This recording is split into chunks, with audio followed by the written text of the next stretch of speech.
angle. We got a brand new Freddy chica party. You can bring balloon boy, time to throw the party. Put your mask on, cause now the fun is starting. Don't keep it on long, it ain't full as moxie. What is it going on, guys? It is Joey Burnett here, and welcome to today's live stream. Now, before we begin, I want to say that song, don't take credit for that. That is by JT Machinima. You can check out the links in the description below to check out some of his raps. That was the Five Nights at Freddy's 2 rap, 5 More Nights. Let's see what else I can figure out here real quick. I'm going to pause. I'm going to go off camera to figure this out so I can copy a link and give it to everybody that wants to come watch the stream. So just bear with me here. It'll only take a second here.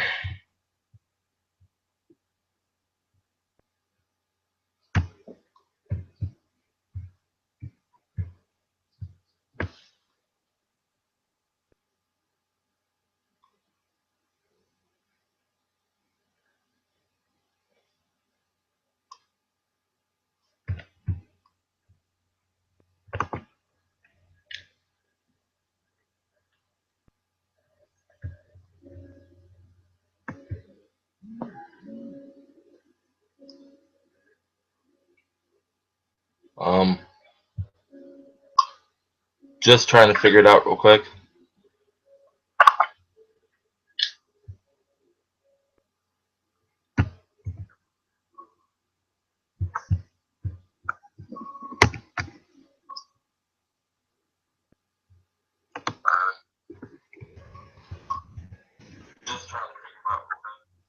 But other than that, hope you guys will enjoy it. It's taken a long time to get this going, and hopefully you guys enjoy it.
Alrighty, guys, so I'm back. I got a message this person telling them it's like,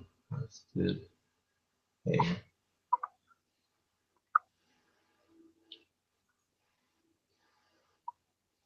But today we're gonna be talking about some of the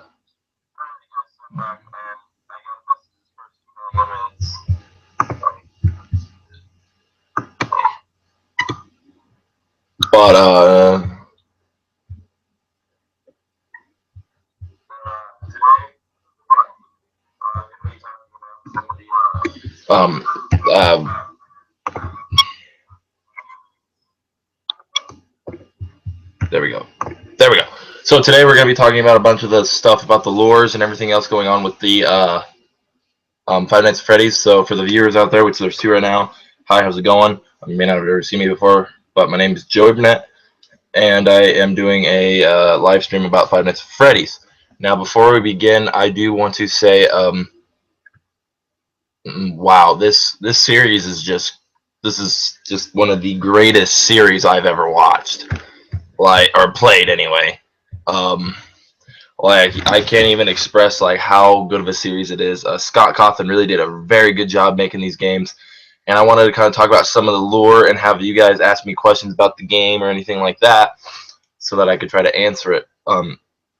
what I do want to say is, um, a lot of the information that's about the story is also on this other website. I'll put the link in the description below once I do the whole live stream so that you guys can see it. But other than that, let's get started, I guess. I mean, but so we're gonna go to. Let me do this.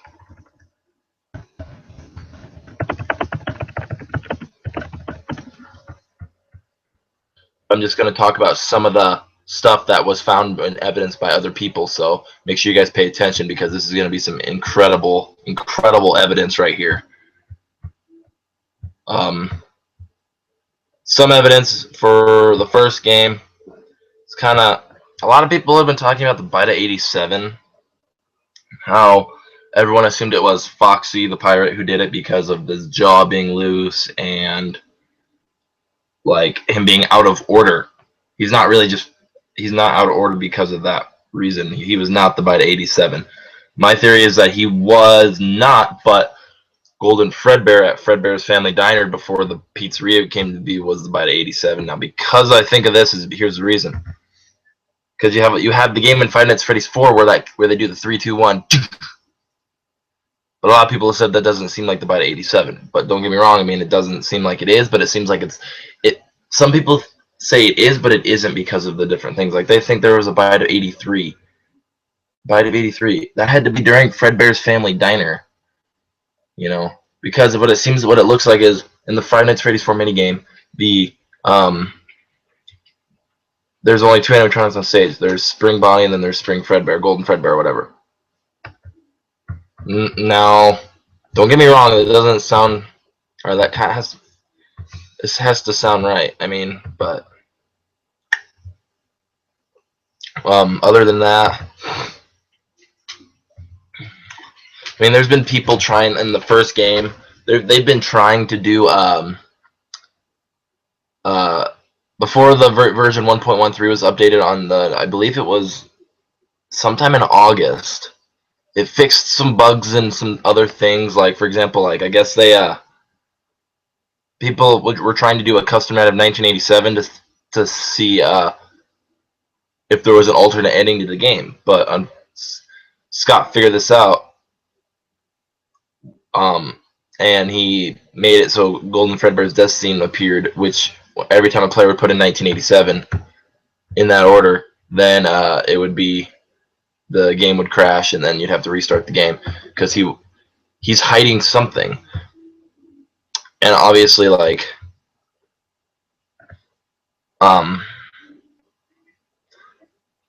he basically didn't think 420 mode was able to be beat. So like, I mean, there's only been a few people that have beaten it. I've beaten it, which is very very hard. You got to have a strategy for that. And then Markiplier beat it, I believe. Can't remember who the other few people were, but like he said this in an email. Thanks for the email. I'm afraid I can't answer any questions concerning lore or backstory. The artwork is amazing. Did you know that? And he goes, there isn't a special ending for 2020 because I thought it was impossible. I did add a 3rd star on the title screen for anyone who beats it, though. Thanks again for the email, Scott. So obviously Scott thought that that mode was unbeatable, but people have been beating it because they've been solving the story. People have been playing that game over and over and over and over and over and over and over and over. People have been playing that game so much, trying to figure out the backstory and the lore behind the whole thing about the Bite 87. What's in the box in the Five Nights at Freddy's 4? Like, seriously, like, Scott, I don't think Scott's going to open the box, guys. Like, you guys got to stop harassing Scott because the more you harass him, the more he's just not going to even care about it. He's just going to keep ignoring all those comments and everything. When he decides to open the box and share it with us, then he will open the box and share it with us and tell what the pieces are. Like you said, it's all the pieces put back together. Remember at the end of the mini game when he says you're broken, we are your friend, we are still your friends, don't you believe that? I will put you back together. Remember, he said it's all the pieces put back together. Guys, all the pieces put back together. And then that Golden Fredbear plushie ghost thingy that's been following that little boy around, who everyone has Matt Pat from Game Theorist. There's a link in the description. I'll put a link in the description below for you to check out some of his theories too, because I've watched all of his theories based on Five Nights at Freddy's, and they're really, really interesting. He figured out that one of his main theories that is sticking with him, I believe, is that the little boy is in fact the puppet because of all the stuff that has similar characteristics with the little boy and the puppet. But if you remember, like I said, I believe, like he said, all the pieces put back together. That plushy ghost spirit thing that's been following that little boy around told him, I will put you back together. It's crazy, I know, but just think about that. I will put you back together. And Scott said it's all the pieces put back together. Everyone thought he was gonna let us. Everyone thought that the box was gonna be open for the Halloween update that he gave out, which included Mangle, and because Mangle's part of the story, I guess, because of the only main appearance that Mangle really had was in Five Nights at Freddy's 2. He had an appearance in Five Nights at Freddy's 3, but all he did was see his face and static, and then he'd disappear. That's it. He wouldn't jump scare you. And then in the fourth game, he appeared as a Halloween update, and he would replace Foxy. And then there's Jacko Bonnie, Jacko Chica.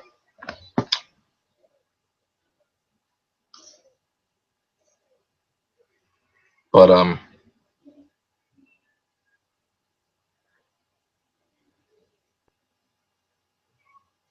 other than that, like,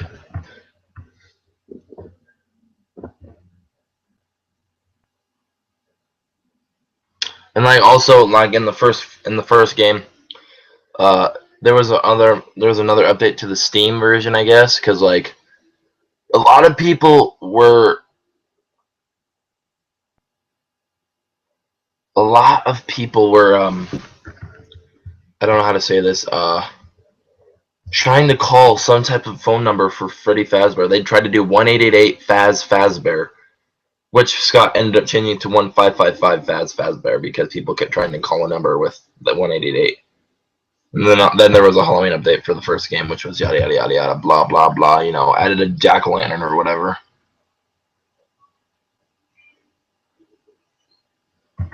But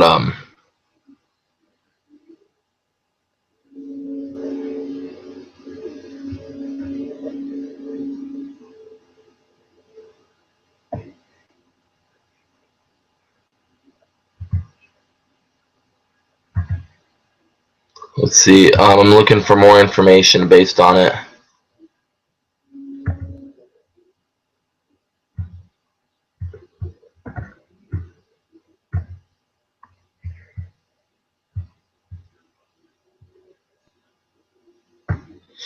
So I'm going to talk about a little bit about the story based off the. We'll start off with the. We'll probably start off with the first game, then we'll kind of work our way through. And be sure to ask questions in the comments too, because if you ask questions in the comments, then I can answer some questions. So, for example,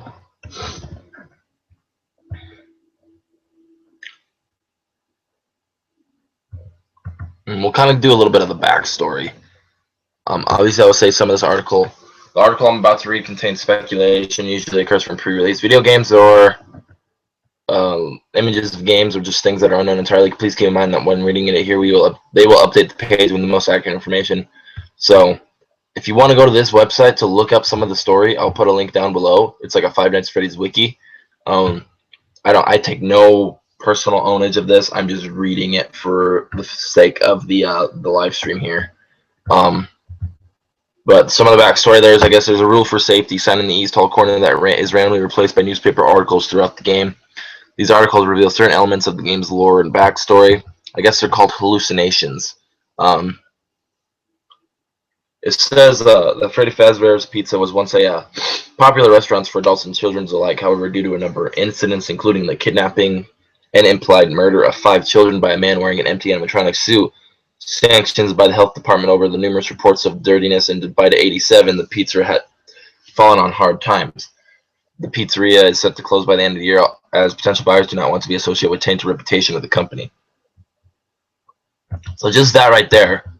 The reason why Five Nights at Freddy's would pizza or Freddy Fazbear's Pizza is being closed down due to the incident of the 5 children that were killed by an employee in an animatronic suit, which a lot of people speculate as the purple guy. Caused the health department to come because people would smell this rotting smell, and they'd see mucus and blood coming out, protruding from the outside of the mask, where the eyes and the mouth are, obviously. And that is a big no-no. And in all of food safety, if there's like Chuck E. Cheese or something like that, if there's something that gross coming up from those animatronics, like a Chuck E. Cheese, which I will tell you are really, really, really freaky, that place would be shut down right away. Trust me. Like I've worked in food business before. Something like that, if something like that were to happen at like a restaurant with animatronics like that, it'd be shut down completely. They would probably just dispose of the animatronics to get new animatronics. Like once that stuff like seeps into the wiring and mechanical stuff, like it's just it's gone. Like you can't get rid of that smell. It's hard to get rid of a smell like that. Like you can't just like take if they found the bodies in the animatronics, you can't just take the body out and then clean the suits or clean the animatronics and then let them play, because all that wiring is going to get corrupted by all that stench, all the blood, all the mucus. It's going to seep through and it's going to just destroy all the wiring and rust it all. So that is almost impossible. But that being said, with the Byte 87, meaning if you listen to the first phone call on the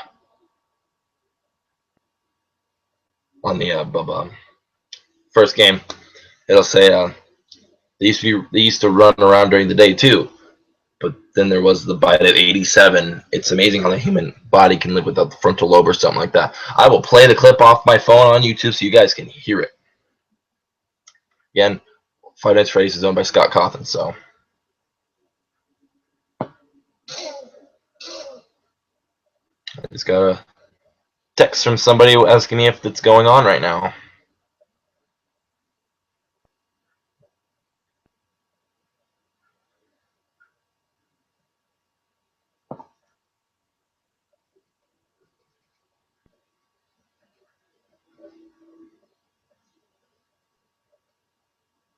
So we'll play right now.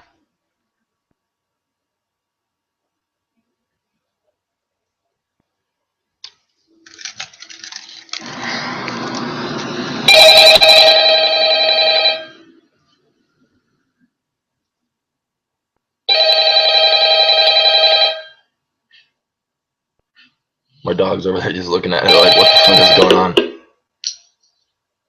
Hello? Hello? I wanted to record a message for you to help you get settled in on your first night. I actually worked in that office before you. I'm finishing up my last week now, as a matter of fact, so I know it can be a bit overwhelming. Oh, sorry. I had to pause it for a second.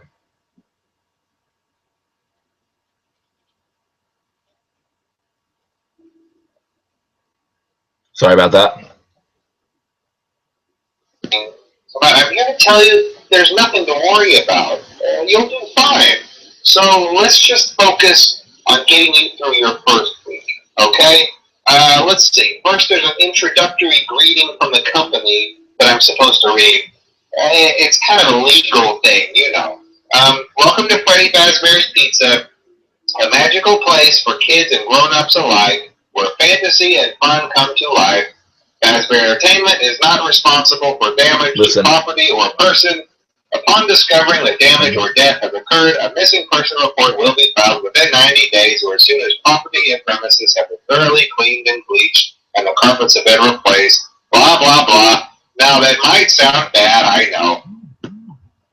Nothing to worry about. The animatronic characters here do get a bit quirky at night, but do I blame them? No. If I were forced to sing those same stupid songs for 20 years and I never got a bath, I'd probably be a bit irritable at night too. So remember, these characters hold a special place in the hearts of children and we need to show them a little respect, right? Okay. So just be aware, the characters do tend to wander a bit. They're left in some kind of free roaming mode at night. Something about their servos locking up. They get turned off for too long. They used to be allowed to walk around during the day, too. Listen. But then there was the bite of 87. Yeah. It's amazing that the human body can live without the frontal lobe. Frontal lobe. Now, concerning your safety, the only real risk to you as a night watchman here, if any, is the fact that these characters, if they happen to see you after hours, probably won't recognize you as a person. They'll most likely see you as a metal endoskeleton without its costume on. Now, since that's against the rules here at Freddy Fazbear's Pizza, they'll probably try to forcefully stuff you inside a Freddy Fazbear suit. Now, that wouldn't be so bad if the suits themselves weren't filled with cross beams, wires, and animatronic devices, especially around the facial area. So you can imagine how having your head forcefully pressed inside one of those could cause a bit of discomfort and death. The only parts of you that would likely see the light of day again would be your eyeballs and teeth when they pop out the front of the mask. Yeah, they don't tell you these things when you sign up. But hey, first station of the breeze. I'll chat with you tomorrow. Check those cameras and remember to close the doors only if absolutely necessary. Gotta conserve power. Alright, good night. Okay. So you heard that. If you heard that correctly, it's not responsible for dismemberment, death. A missing person report will be filed within 30 days. Bleached out, carpets being replaced, blah, blah, blah. What the heck? And plus, it's against the rules against Freddy Fazbear Pizza not to be around without a costume on. During the day, I do not think they have enough costumes for everybody. Because in the first Freddy Fazbear, in the first Five Nights at Freddy's game, there's only 4 animatronics. And the Golden Freddy suit that magically appears in the room where it's saying it's me or whatever. But the only thing that's the frontal lobe. So if a lot of people have speculated that Mike Schmidt is the person that had the bite of 87. But then that's different. That's weird because you cannot operate stuff without your frontal lobe. You cannot shut a door. You cannot close. You cannot turn off a light. A frontal lobe helps you do your functions. And that just confuses a lot of people.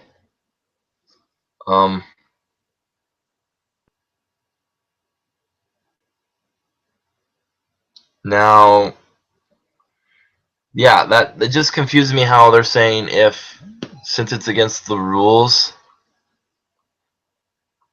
if Freddy Fazbear's Pizza would be out around without a costume on, they're gonna stuff you inside a suit. They don't tell you these things when you sign up, so that's kind of speculation that phone guy might be the purple guy, finishing his week up now, as a matter of fact. And all 4 games, 1, 2, 3, 4, they're not in the right order. Like Matt Pat said, just because the next game in the series has a big fat number next to it doesn't mean it's a sequel.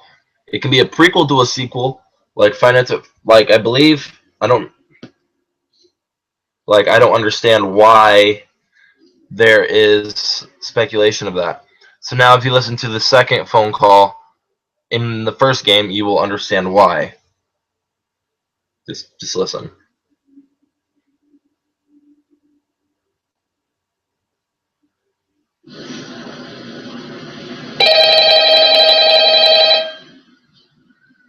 Just ringing. Hello? Nobody's home.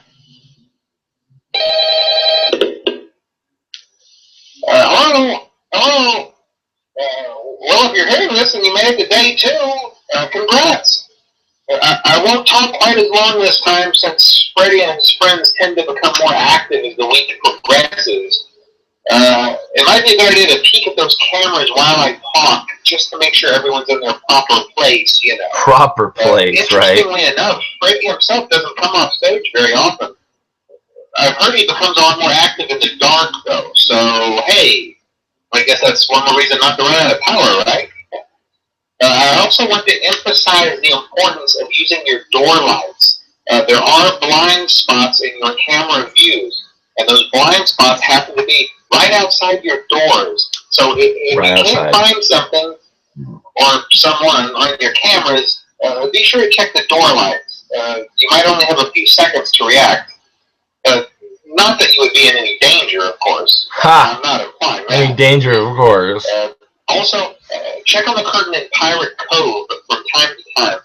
The character in there seems unique in that he becomes more active if the cameras remain off for long periods of time.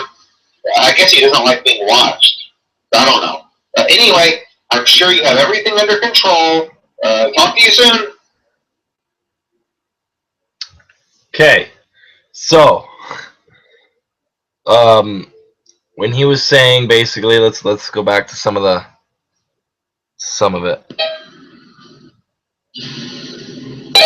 Oh, Um, time since Freddy and his friends. he's saying that if you're hearing this and you made it to day 2, congrats. Now, that being said, basically he must have known that the night watchman was gonna die in the first night, because he wouldn't say if you're hearing this and you made it to day 2. So people, like if someone told me that, I'd be like, what? Did you think I was gonna quit or die or get fired or something like that? I don't know. But he was talking about how he's not talking quite as long as they tend to get more active as the week progresses. So he knows in this week that he's gonna die some point during the week. Maybe this guy, the phone guy, was the one that put the ad in the newspaper, which is the whole thing saying help wanted, blah blah blah. Maybe he was the one that basically said that basically brought him to die or something like that. And he's saying that Freddy doesn't come off the stage very often, only in the dark. Come on, and check on the thing on Pirate Cove. Pirate Cove is where Fox's Pirate is, but it says it's out of order. And then when when you don't look at him and he starts running down the hallway and it says it's me. But that doesn't mean he was the Bite of 87. No. That does not mean it. Bite 87 happened way before this game. Way before. Now, it wouldn't be very, I guess, weird, but I don't know. Now, I'll say this.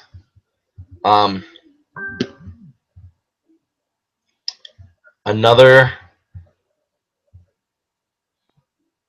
I'm trying to find it.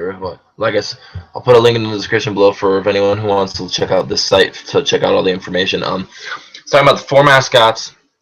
Freddy, Bonnie, Chica, and Foxy have particularly a foul odor. Once this is being stupid, of course. It was saying they have foul odor, which appeared to be mucus and blood coming out from the front of the mask. Around their eyes, which concerned parents that as reanimated carcasses. Now, a reanimated carcass is technically a zombie, I guess. But I mean, I don't know. But continuing, continuing this. Here we go. We can put them side to side. Perfect.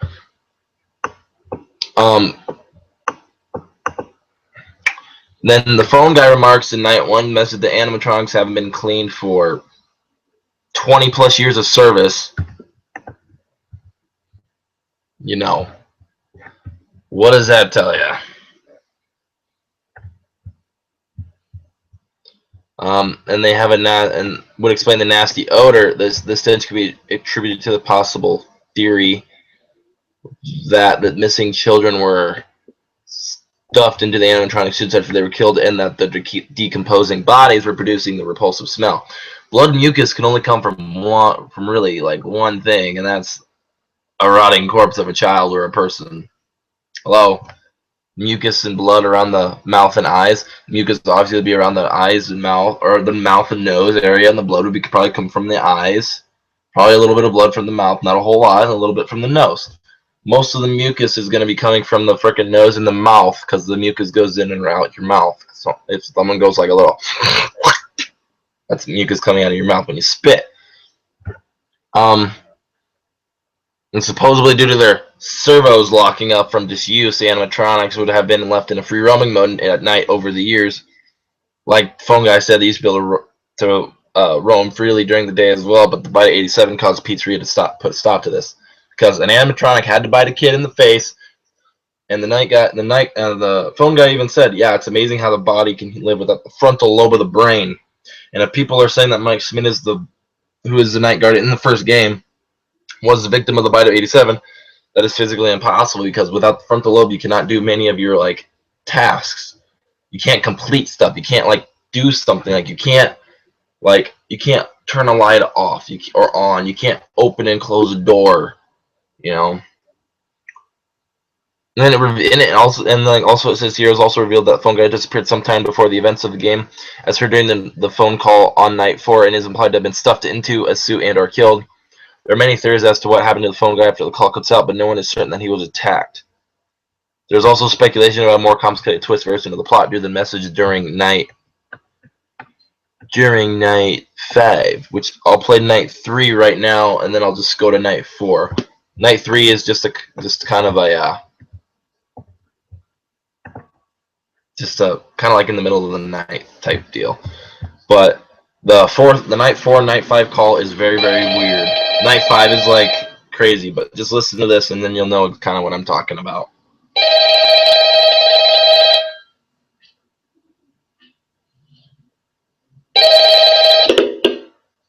Hello.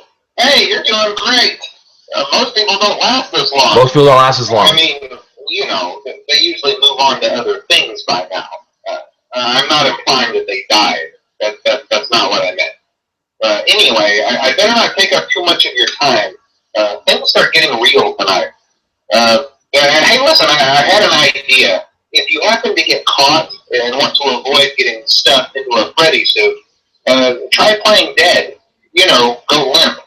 Then there's a chance that maybe they'll think that you're an empty costume instead. Then again, if they think you're an empty costume, they might try to stuff a metal skeleton into you. I wonder how that would work. Yeah, never mind. Scratch that. It's best just not to get caught. Okay, I'll leave you to it. Hold on.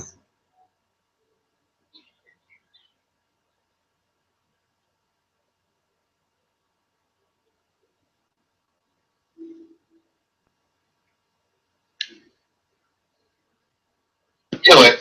See you on the flip side. Okay. Most people don't last as long. He's not implying that they died. Yeah, they died.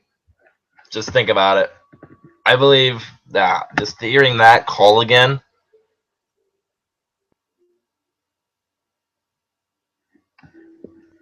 And go limp, and then stuff an endoskeleton into you.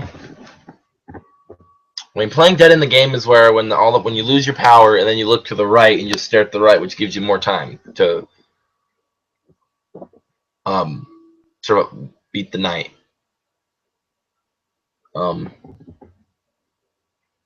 But him saying, yeah, most people don't last as long is kind of shocking.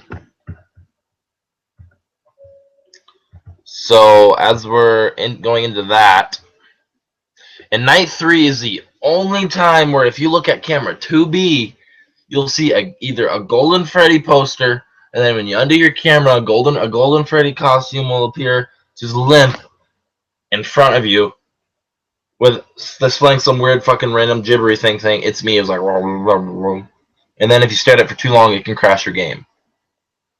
So everyone was thinking that someone was in a Golden Freddy costume, which killed the kid or killed the kids. But in one of the minigame, in the last minigame in 5 Nights at Freddy's 3, where it does the happiest day,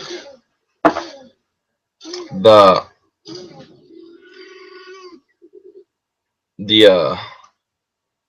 on a second.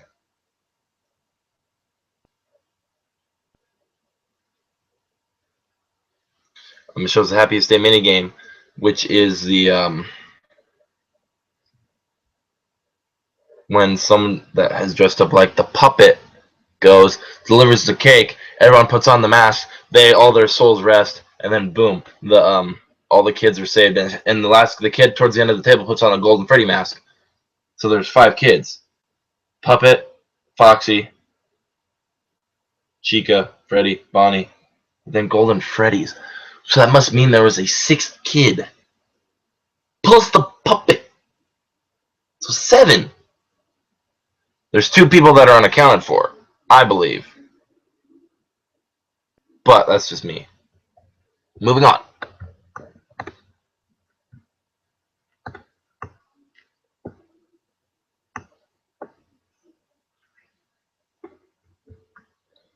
I gotta take a hit of my vape, I'm sorry. I don't condone the smoking of vape. I mean, I do it, but I don't condone the smoking of it.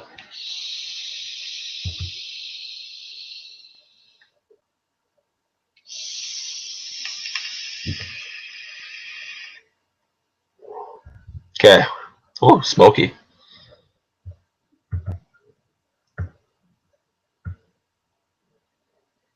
But,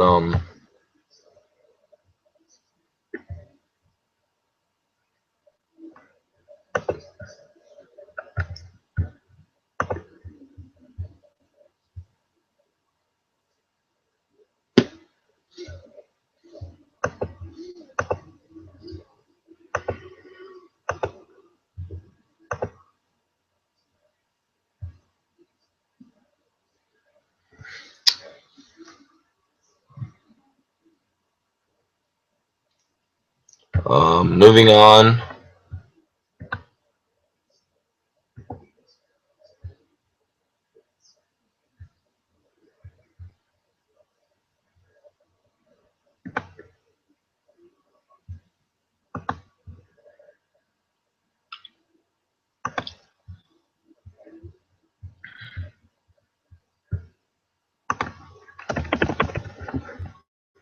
That's weird if I was told that I can't be seen by somebody.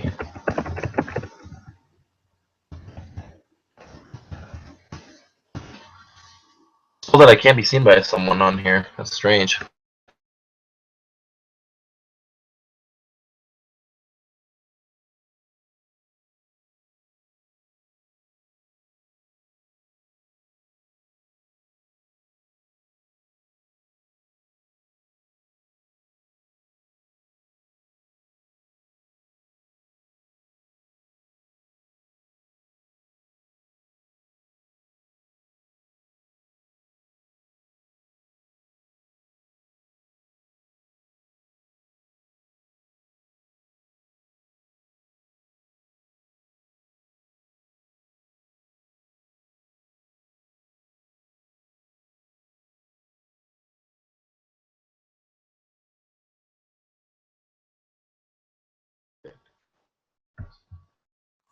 Perfect.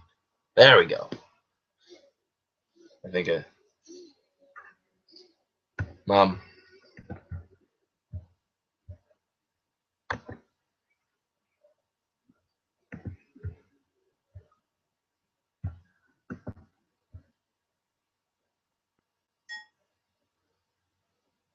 There we go.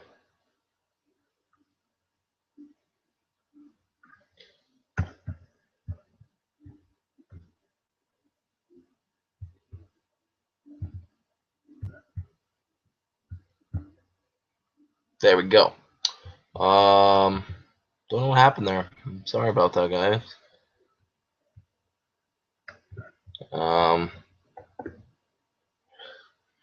Anyway, as I was talking, I gotta take it out. I'm sorry.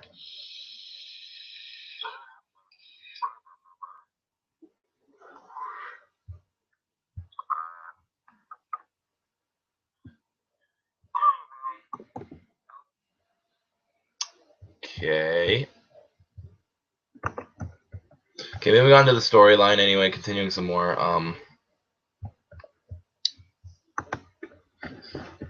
Here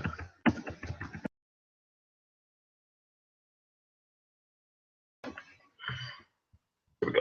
Okay, continuing. There we go.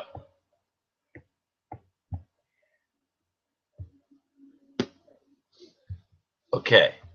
So to the person out there, hi, because I know you. I know the person out there right now watching, the one person out there. So hi. So anyway, continue with the story now. If you listen to the phone call 4, it's even shorter. So hello to the second person out there. Anyway, if you listen to this 4th call, you'll understand just why people assume that he's dead.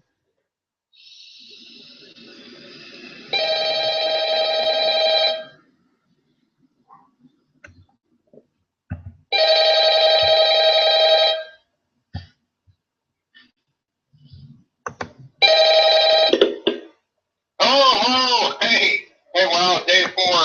I knew you could do it. Hey, listen, I may not be around to send you a message tomorrow. It's been a bad night here for me. I'm kind of glad that I recorded my messages for you. So when I did, hey, do me a favor. Maybe sometime you could check inside those suits in the back room. I'm gonna try to hold out until someone checks. Maybe it won't be so bad. Yeah, I always wonder what was in all those empty heads back there. You know. I don't know.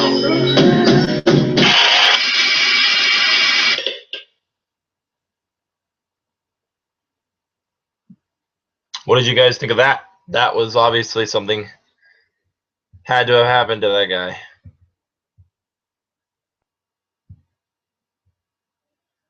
So anyway, continuing about where I left off here.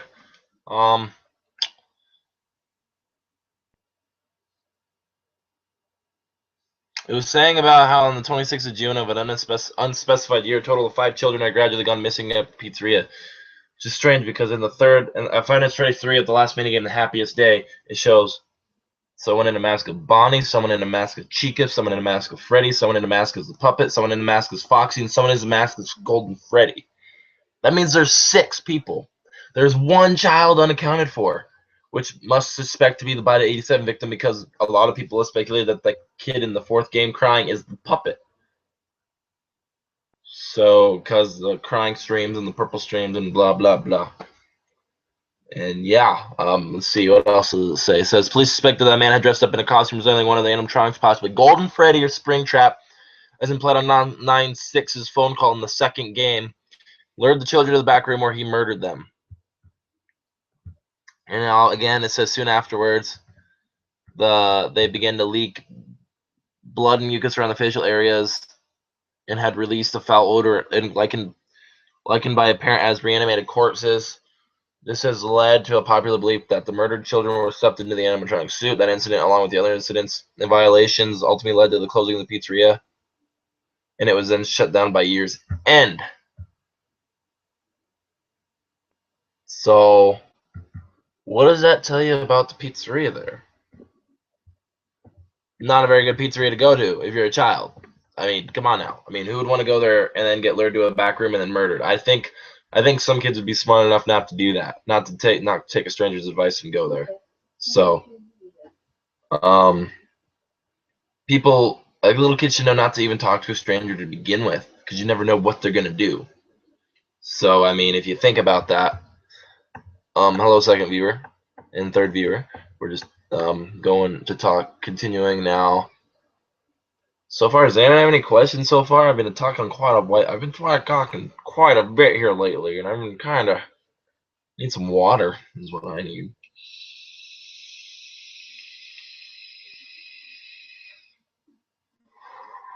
So,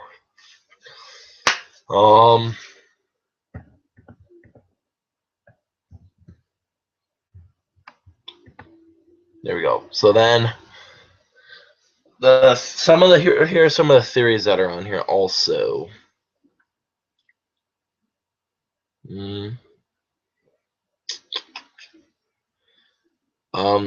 Hinting the Scots hinting of paranormal activity within the pizzeria gave rise to speculation that the ghosts of the 5 children and other victims have possessed the animatronics, which caused their macabre and violent behavior or whatever.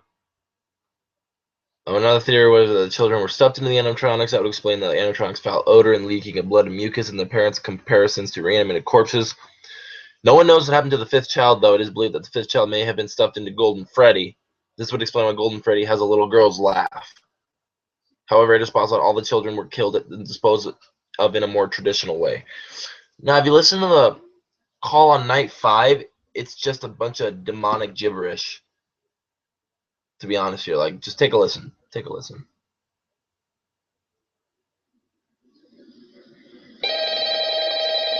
And if you guys can see me perfectly fine on the stream, just make sure you type it in the comments saying that you can see me, or in the chat, in the group chat. Just let me know if you can see me at all or anything.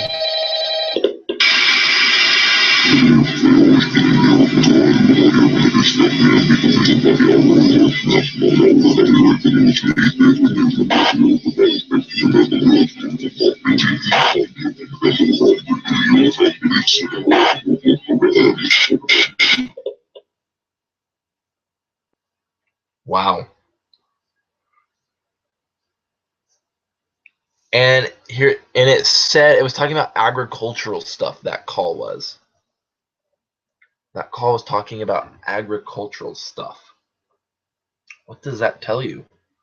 What does it tell you guys? I mean, seriously, like, if you think about it, now in the take the cake to the children death minigame in Five Nights at Freddy's 2, the murder of a single child is witnessed. This would indicate that the purple guy has struck multiple times, and that there is a total of 6 known children killed. Like I told you, six known children killed. There's a kid for Golden Fred. There's a kid for the puppet, Freddy, Chica, Bonnie, Foxy, and the puppet. Oh yeah, wait no, the puppet, Golden Freddy, Chica, Bonnie, Foxy. Six children. Like I said, see, I was right. See.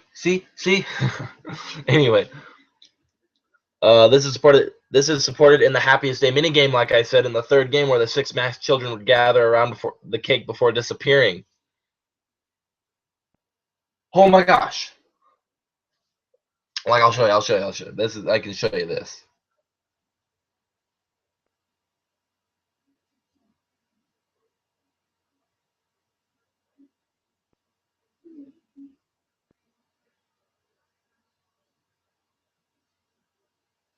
It is crazy.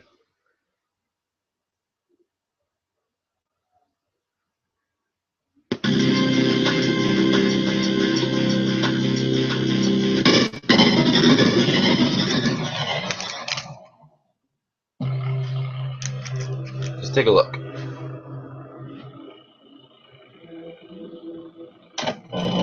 Just wait, you'll see what happens. This is from the 3rd game, like I've said. It's backwards, but Happiest Day.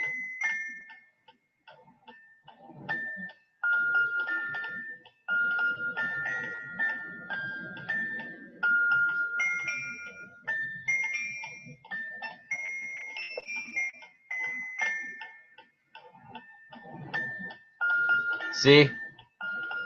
The puppet head for that child that was walking away, or going to drop off the cake, was the puppet.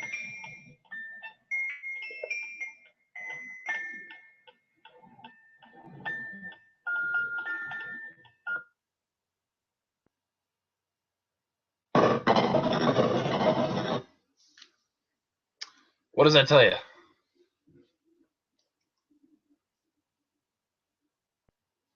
That obviously that there were 6 kids, but who killed this? But like, if there was 6 kids, then the whole thing that people have thought that it was like the Chuck E. Cheese murders, where there was 5 people that were killed inside of Chuck E. Cheese, is all wrong, because there are 6 people killed in the Five Nights at Freddy's. So like, shabam.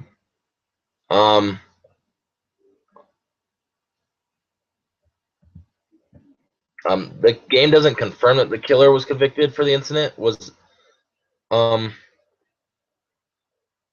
says the game doesn't confirm whether the person convicted for the incident was actually the murderer, or if the children were stuffed in the animatronics. Others believe that it was a homicidal employee, as they would have had access to costumes and animatronics AI controls, though the newspaper says nothing to whether the killer was an employee. It says nothing about it. Literally nothing.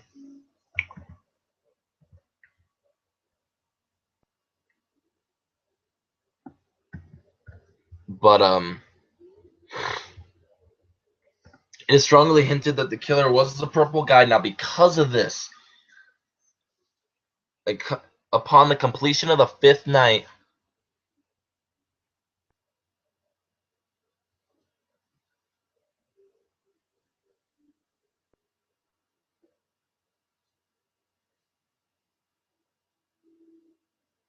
hold on, 5th night.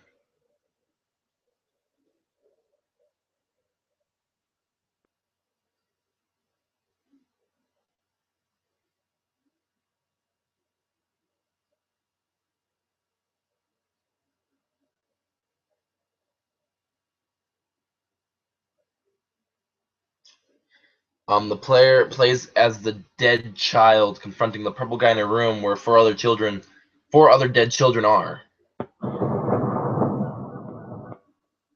I mean,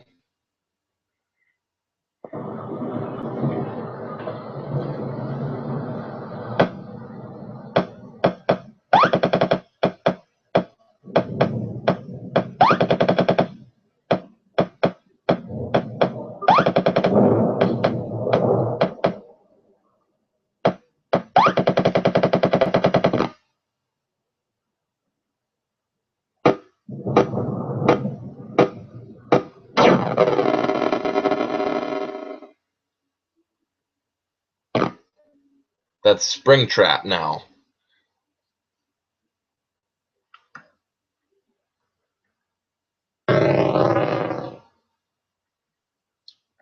Now, if you notice that, that is very, very interesting.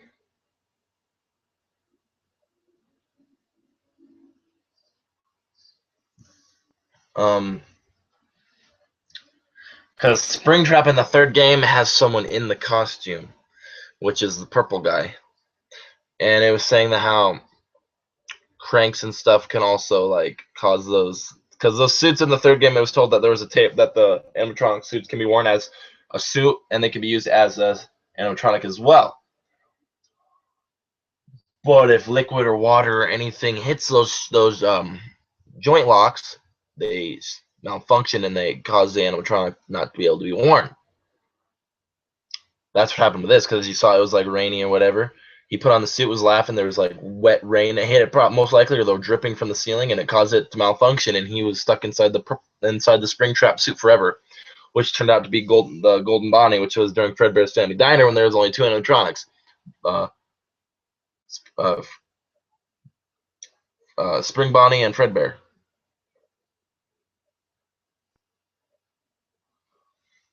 It says confronting Purple Guy in the room where 4 other dead children are. Purple Guy attempts to hide inside Springtrap, but once in the suit, he misuses it. This causes the lock that held back the animatronic parts to break, causing the springs and other various parts inside the suit to pierce into Purple Guy's body, causing him to die. This also adds a theory that the man who was supposedly convicted for the murders was found in newspaper clippings from the 1st game was not actually the killer, as Purple Guy is supposedly free during the events of the minigame.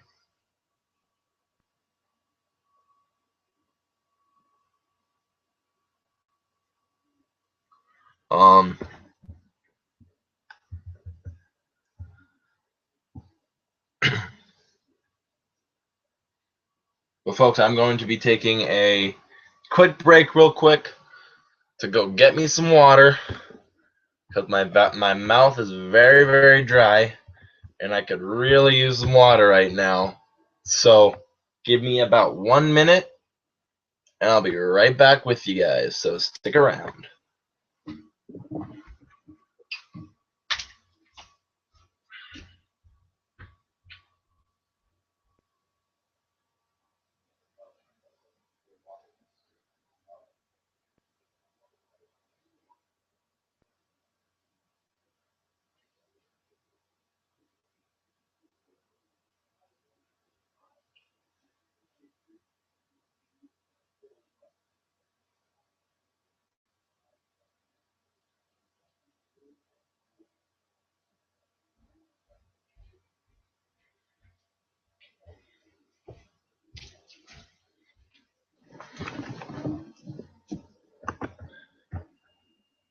Alrighty, I am back. So it took probably less than a minute. Needed some water. My mouth is very dry.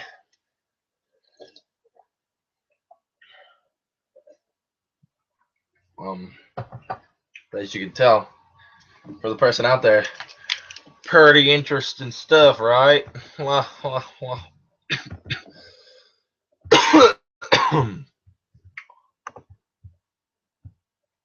um,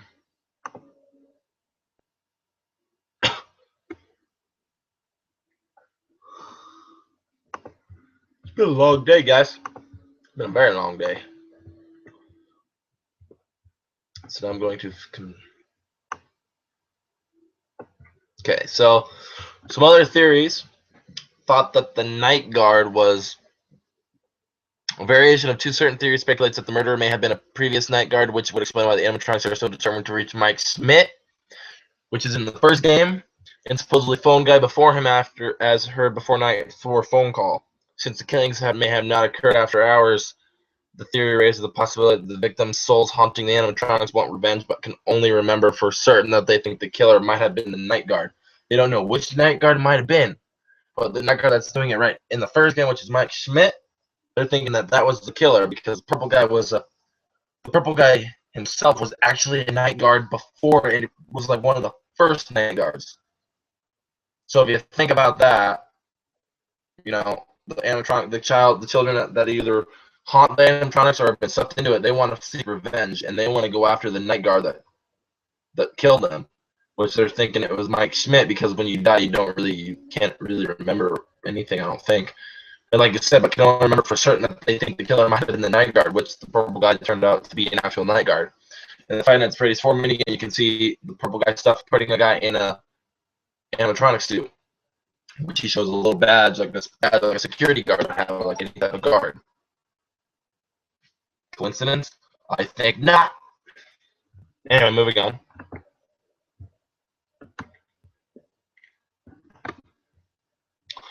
Five Nights at Freddy's 2 hints that the previous day shift guard is the one who murdered the children.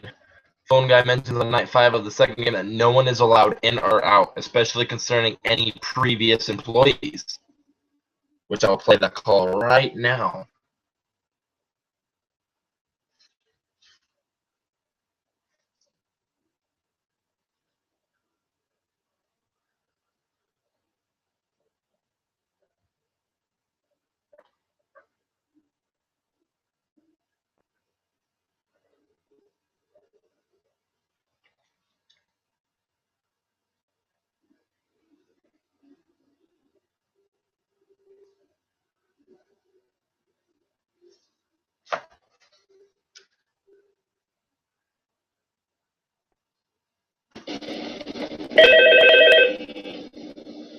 Just listen.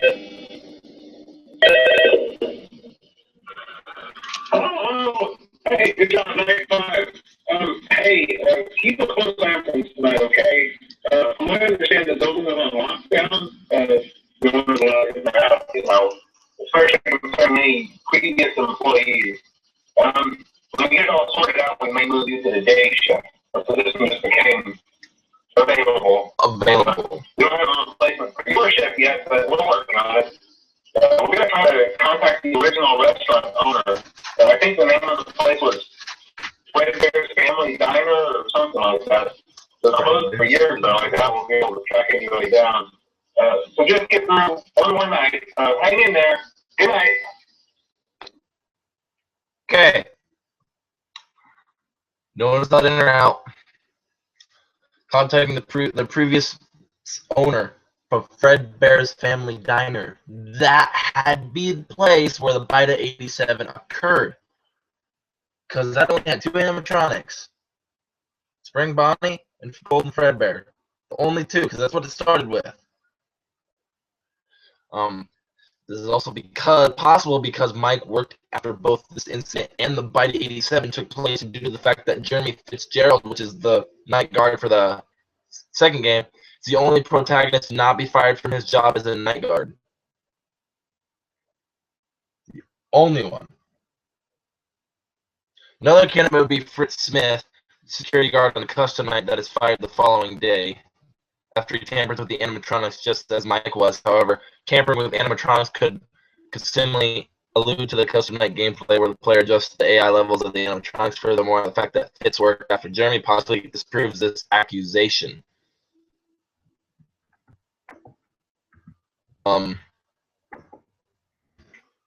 Which next? I will play the phone call for night 6.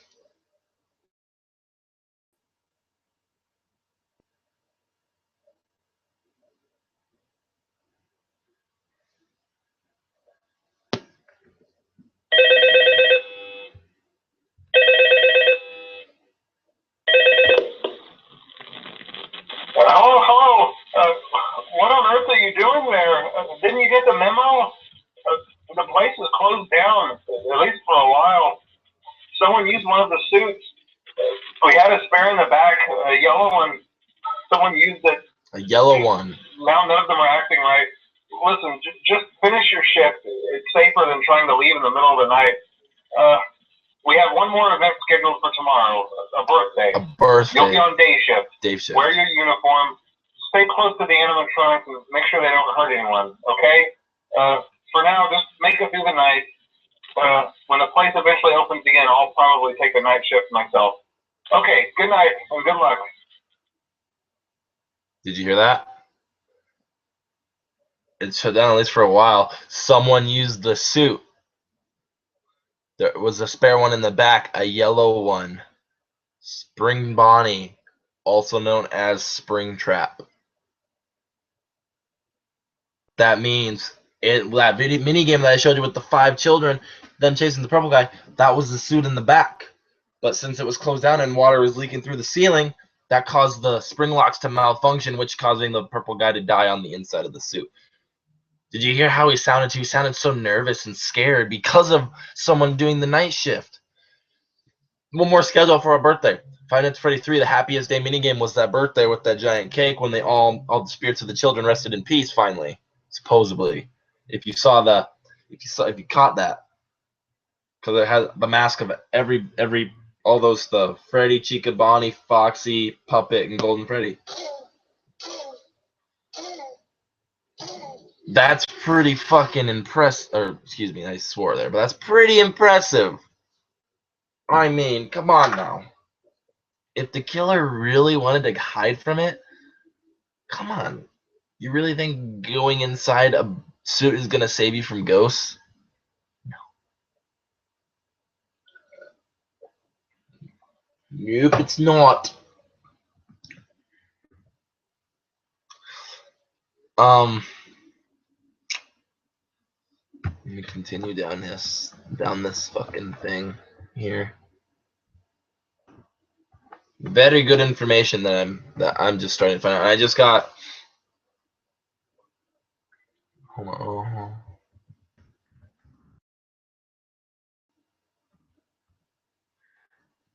Also, for the phone guy, another hypothesis by the fans is that the phone guy is most likely one of the candidates for the missing children accident.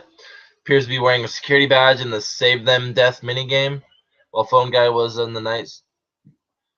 night guard security before Mike Schmidt in the first night of the first game, where you hear him say, I worked in that office before you. I'm finishing my week now, as a matter of fact. My last week. Well, yeah, he said, I'm finishing my last week now, as a matter of fact. So the purple guy the phone guy did work as a night guardman before Mike Schmidt in the first game. Phone guy also mentioned that Foxy was his favorite in Five Nights at Freddy's too. Giving fans a reason to believe that he was responsible as seen in Foxy's death minigame.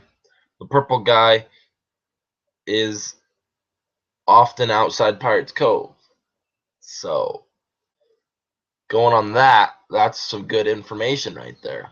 However, the third game's Night 5 cutscene indicated that this hypothesis is highly unlikely because phone guys knew that getting into Springtrap would likely result in serious injury or death, but Purple Guy clearly did not give thought to any potential dangers of getting into Springtrap and put it on, thinking he would be safe. However, just like the phone guy explained on Night 3's phone call, the spring locks holding the compressed animatronics parts came loose, and the mechanical parts crushed Purple Guy, killing him.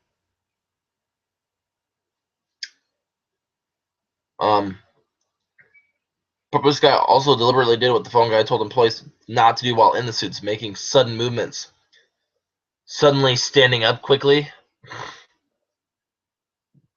and breathing on the springs, laughing while inside the suit, providing further evidence the phone guy was not Purple Guy, as phone guy would have known not to perform these actions.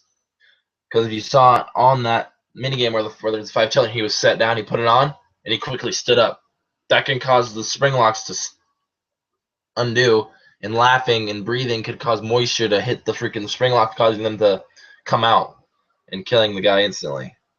I mean, Purple Guy dismantles all the animatronics before his death and is killed by being crushed inside Springtrap, while Phone Guy is implied to be killed by the animatronics themselves before they were dismantled. Because in the first game, fourth night, the music playing, he goes, I always wonder what was inside those empty heads back there, and then he died. Supposedly he died. Like Golden Freddy's appearance in the second game, while with wires popping out of his eyes and shoulders, it would surely be impossible to get in the suit.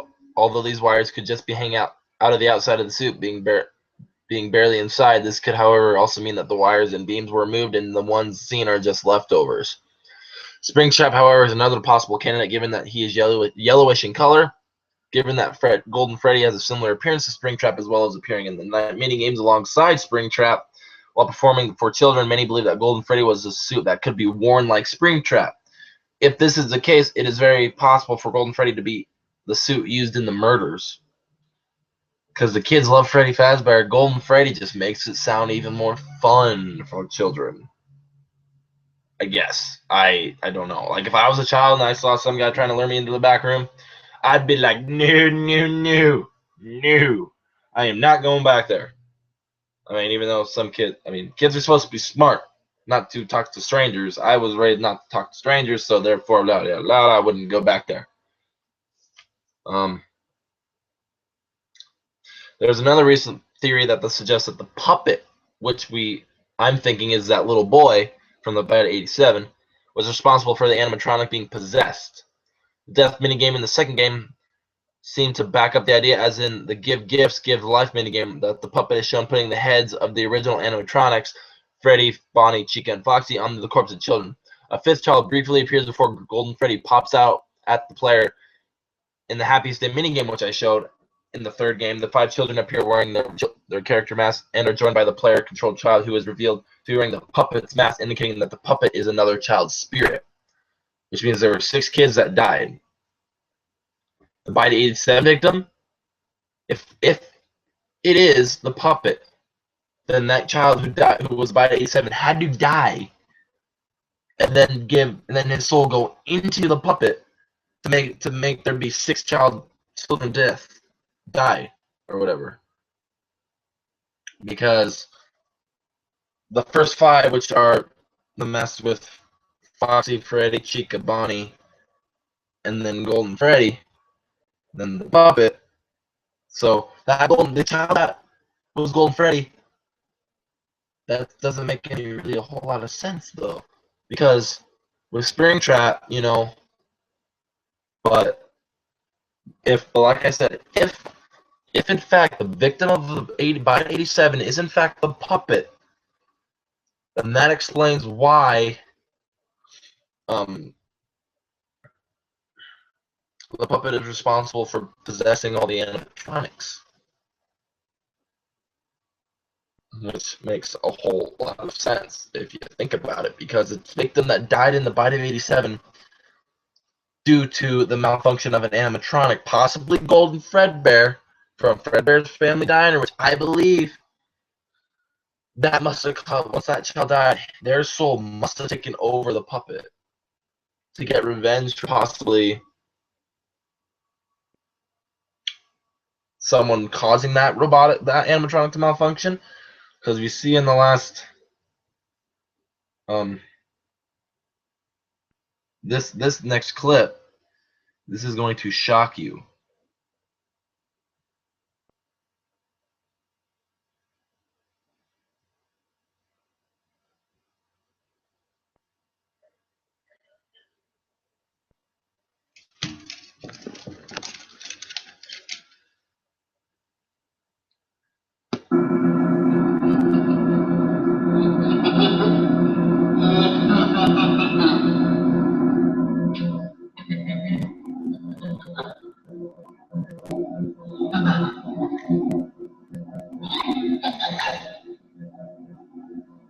guy wearing the Foxy mask is that little kid's brother too, which is even more messed up.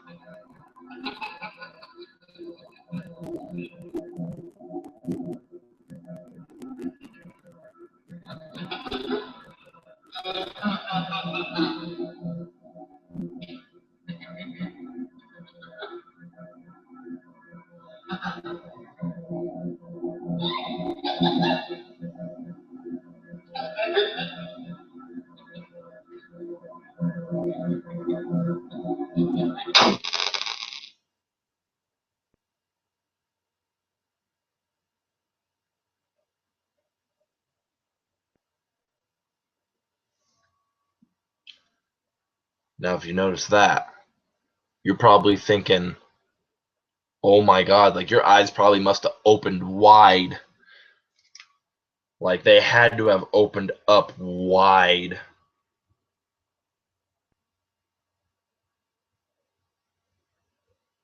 Now, listen to this.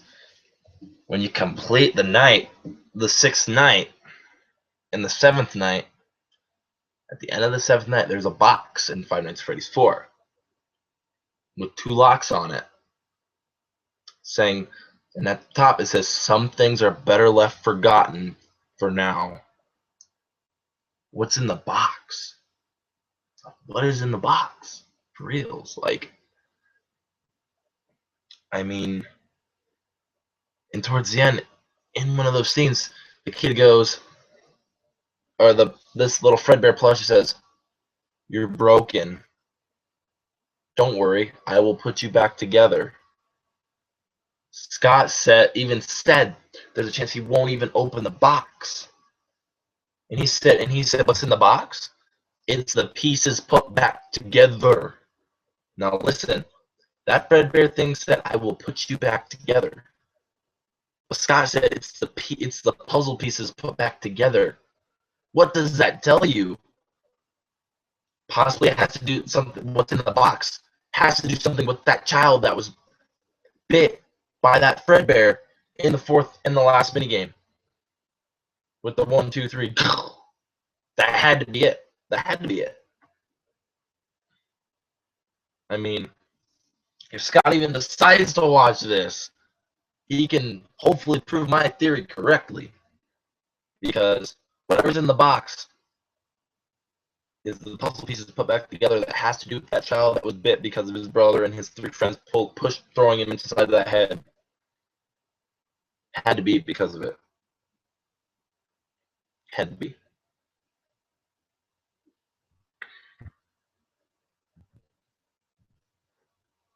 So,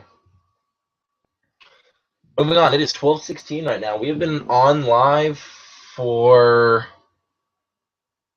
almost an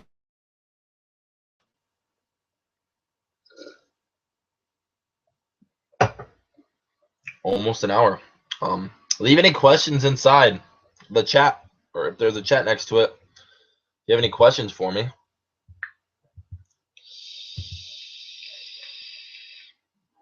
because we still got another hour or 2 to go. And that first amount of theory was only from the first game. There's 3 more games we got to talk about too, guys.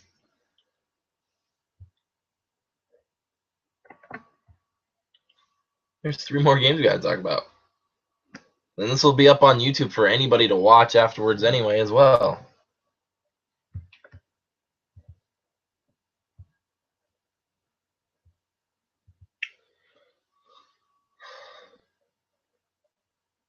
Which, it's shocking, I know. But, I mean, just think about that. I mean, it's just tragedy to see the,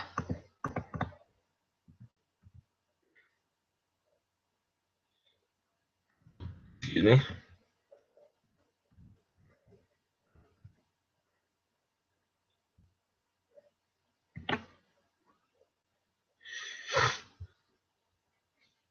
Now, I'm going to talk about some theories and rumors based off the second game.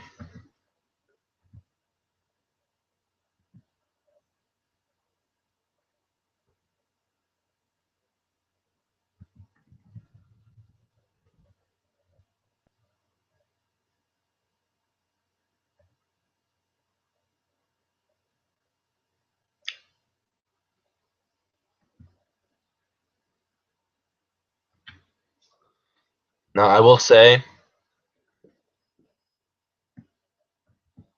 with this series, a lot of them are usually false and immediately proven wrong. Because sometimes Scott will message those people, like he messaged the game theorist Matt Pat, saying, "You're missing some vital detail."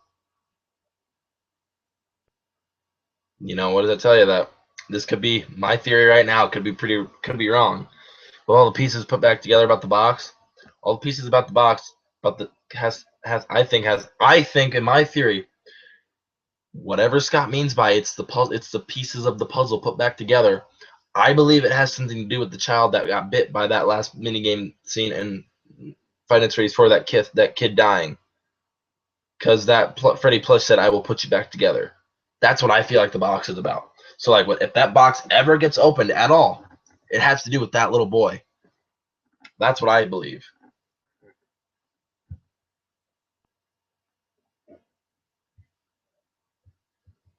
So some theories are Phone Guy's death. One of the most hot topic debates in the fandom of mysterious deaths is the Phone Guy, obviously, because the lack of information surrounding his death has made room for intense speculation, guys. Intense. Because on night 4, like I said, you get your recording from him and everything, and then you hear like him saying like he won't be around to send you more messages after the night. Because in the background you can hear a banging, you know, that then you hear that weird moan, that then the scream of Golden Freddy possibly killing him. It's obvious that Phone Guy was killed by an animatronic because of the screech that sounded as the call ended. It is safe to assume that Freddy was involved in killing him in some way, because Freddy is the only animatronic who plays the Torreader March. It's not safe to assume, however, Freddy was the animatronic who captured and killed the Phone Guy. Could have been one of the other animatronics that captured him, but it was most likely Freddy who killed him. Because that Torreader March is the only thing that Freddy can do. There's the only animatronic that can do it is Freddy. And then near the end of the night, before the Phone Guy dies, a moan can be heard. This moan is actually one of the noises that Bonnie and Chica make whenever they are in the office. It's safe to assume that they were involved in Phone Guy's death.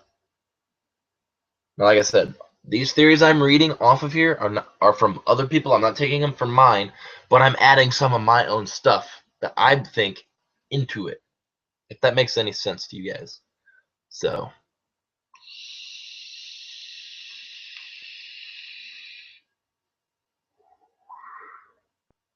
okay. But, like, who really killed the Phone Guy? I mean, the phone call itself revealed very little about who actually killed him. Two most popular choices are Freddy and Foxy. However, with the recent discovery of the moan in the call, it is possible that either Bonnie and Chica were responsible, but many fans debate that Foxy was the one who killed him because there is a sound of someone banging on the door in the background of the call.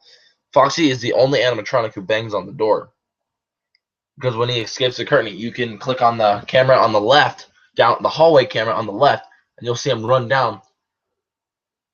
Gotta close the door, then you hear that.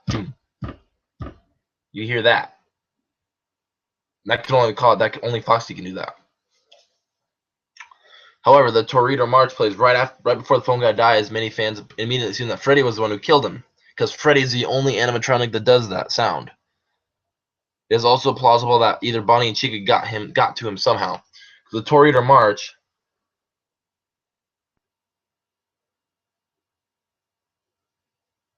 This is the Torreader March, I believe.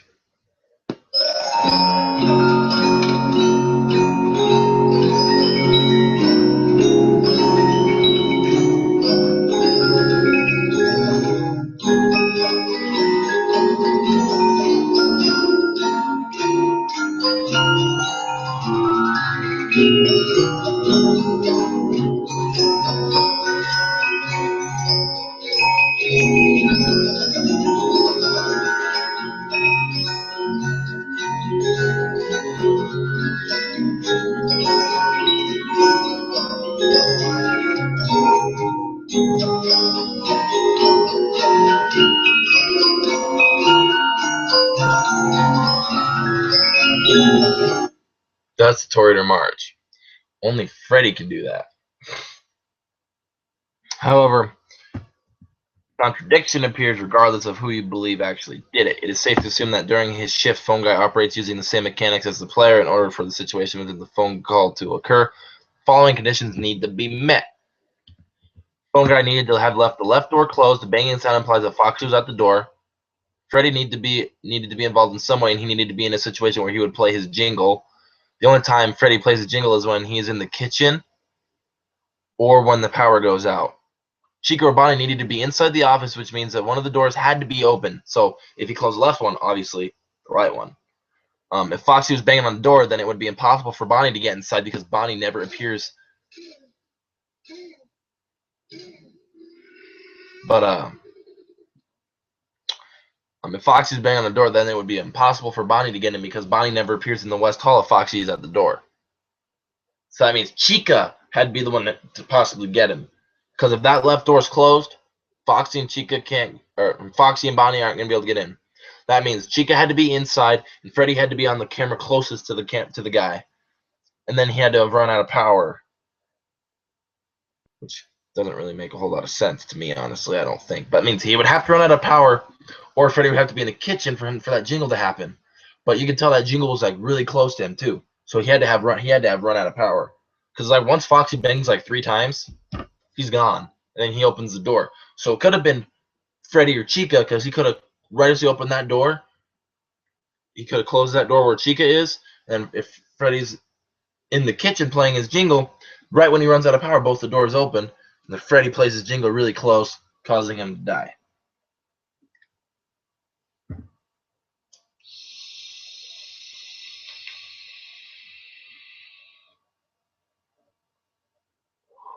So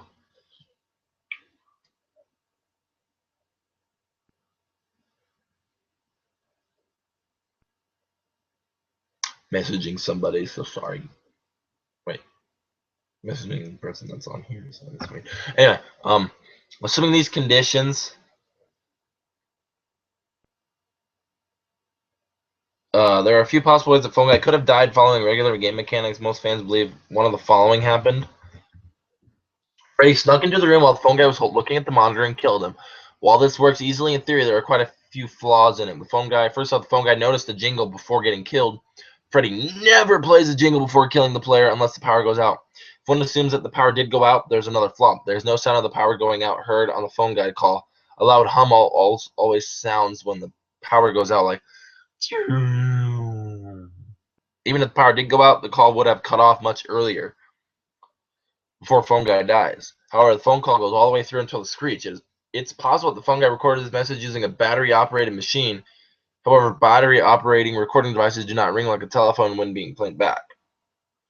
The only possible way that Freddy could have played his jingle and immediately and after killed the phone guy without the power going out would be if Freddy was in the kitchen and immediately teleported to the office. However, the jingle was loud enough to be heard on the call, so Freddy could not have been far away when it started playing. Like I said, he could not have been in the kitchen because if he has the left door closed, Foxy's banging on the door, Bonnie can't get in, Chica could have gone in, or as soon he only bangs like 3 or 4 times, he's gone, and Bonnie might not have been outside the door, so he could have opened the door, closed that door, the right door. Chica couldn't have get in, and that side is where the kitchen's on, so that means Freddy would have to go all the way around back to the left side, and as the phone guy's checking the cameras and everything, meaning power, they're just wasting more power, runs out of power, possibly, or he's just looking around and he gets scared, or his jingle or something, because like he could hear the jingle in the kitchen then, but you can't hear it that loud in the kitchen, which is understandable. So, another theory is the power went out and the phone guy was killed by Freddy. Seems to be the most logical, as it is the only situation where Freddy will play his jingle and then immediately kill the player. However, there's no sound of the power going out beforehand, and there's still an issue with the phone-like device not cutting the call off. If that phone is like connected to the power, once power goes out, everything gets shut off.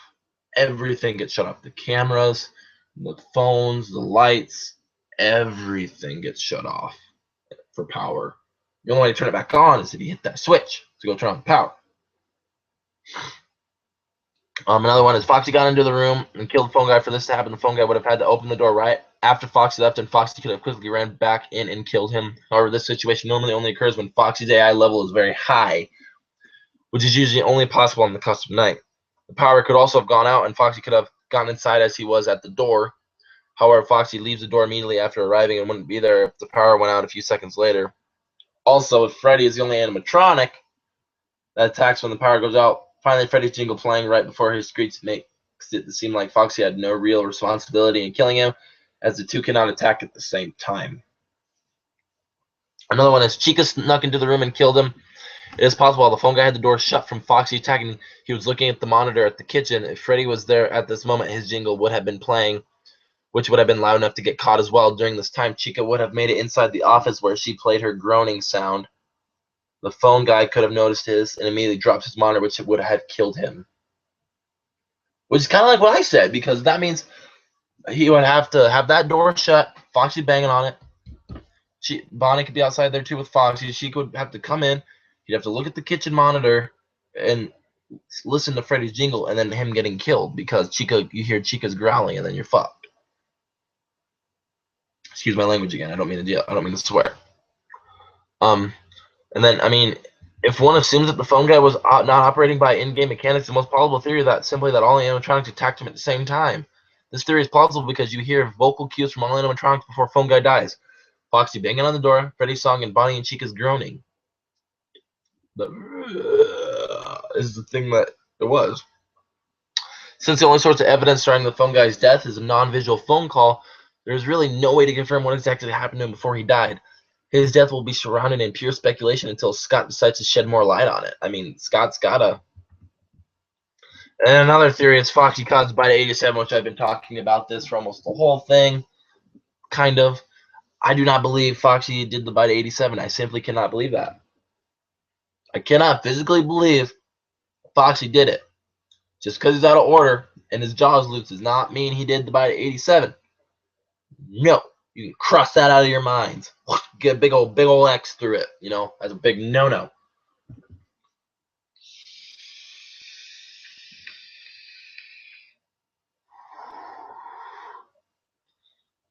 No way he was a Bite 87 because back in the year that ended in 87, presumably in 1987, an incident occurred in which an animatronic bit someone and they in turn lost the frontal lobe of their brain. While not explicitly stated, it is assumed that Foxy is the cause of this.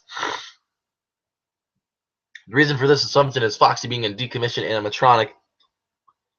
Foxy himself had fallen into disrepair over the years, and Pirate Cove is listed as out of order. Theory states that after the Bite 87, Pirate's Cove was shut down to avoid further injuries.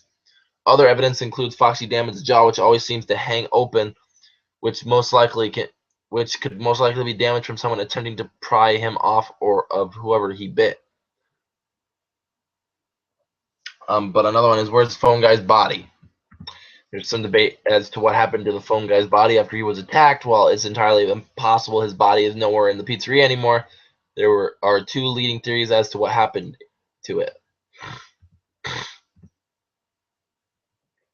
By the most popular theory, he was stuffed in the Chica suit when he was caught. The reasoning for this is in certain poses when Chica opens her mouth, one can see an extra set of teeth inside her mouth. Judging by phone guy's call on the first night, the only human remains and to see the light of day after pulling the suit head on would be your eyes and teeth. However, Chica's second set of teeth look unrealistic and are most likely from her endoskeleton, which is true. Like if you see a jump scare,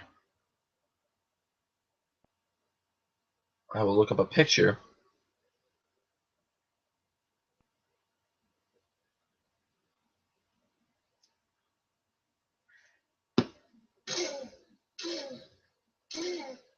To show you before anyone leaves at all or anything.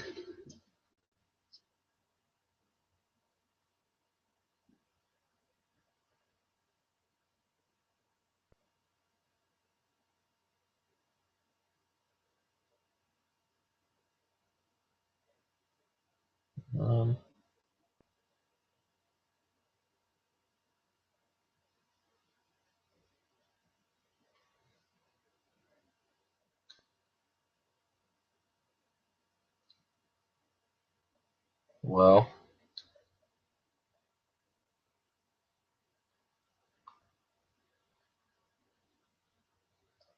because if you look in there, you can see a second row of teeth but those look like the endoskeleton's teeth of part of Chica's jump scare. That is not the phone guy's teeth. Also, the phone guy explicitly states that the animatronics will try to stuff you in a Freddy Fazbear suit. Finally, Chica has already has an endoskeleton inside of her. It wouldn't make sense for the animatronics to stuff a human inside of her. Another reason that the phone guy thinks that the phone guy is inside of Chica is because she makes raspy human-like groaning noises when she's inside of the office. However, Bonnie makes these noises also a logical explanation for that would be their artificial voice boxes. Since they're singing animatronics, they most likely have one, are malfunctioning and need to be repaired. Considering that the company is rather stingy and wouldn't stump at the idea of hiring a repairman, that the animatronics would have been singing these songs nonstop for 20 plus years, it makes sense that their voice boxes would get damaged from repeated use. I mean, if anything gets damaged after a long period of time, guys, you would fix it, right? I mean, if I had like an animatronic thing in my pizzeria, I'd make sure they'd get fixed if there was a problem with them. Like if there was no vocals coming out of them, I'd get them fixed.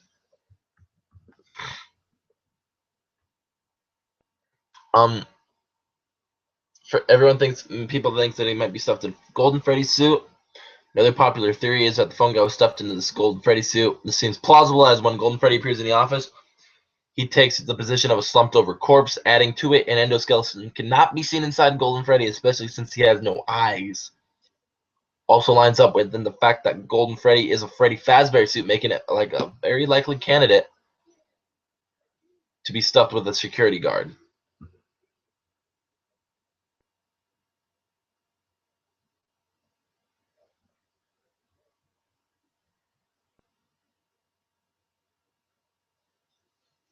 Okay.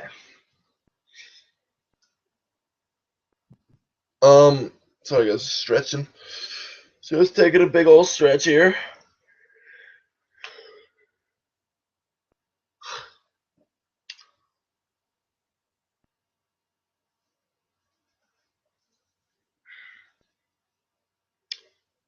Possibly going to take another quick break right now, guys. It's been quite a bit.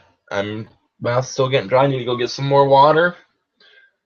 And then I'll be right back with you guys. So I hope you guys will stick around and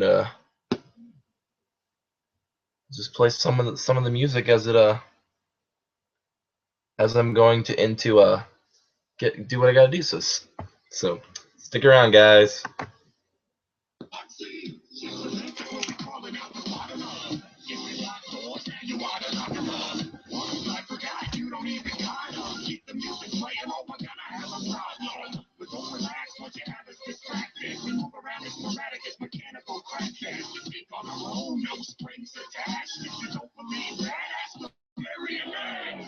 Did you listen to the vision you saw? And the clock keeps ticking, we'll be giving you more.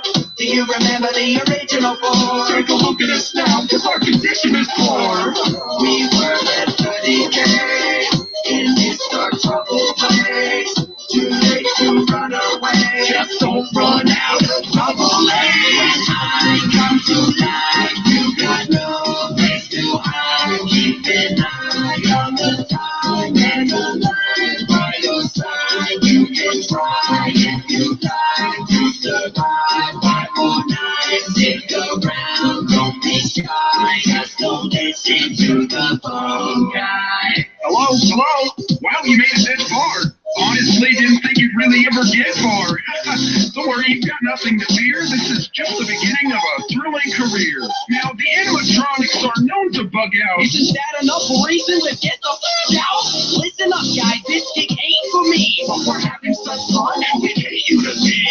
You might mistake us for hostile monstrosities, but accidents will happen when you got a lot of teeth. You got a birthday, let us make it right. It's so exciting when a party stops by for a bite. We wait all night for the day to begin. A special surprise that we save for the end. If you don't already know how we like to make friends, then I'll show you now, and you're gonna fit right in. I come to life, you got no place to hide. Keep an eye on the time and the line by your side. You can try if you like to survive. 5 more nights, stick around.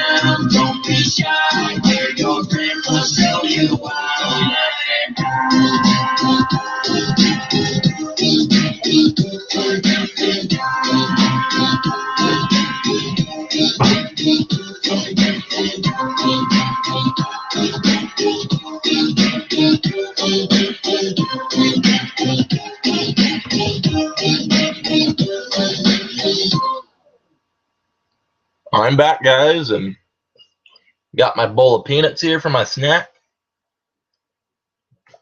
And because there's really nothing else to really eat at my house, so got some peanuts. Got some water too. Wow, we've been on for over an hour, guys. This has been a great live stream. Not a lot of people have been watching it. That's okay, because once it's uploaded on YouTube, and then you got plenty of time to watch it.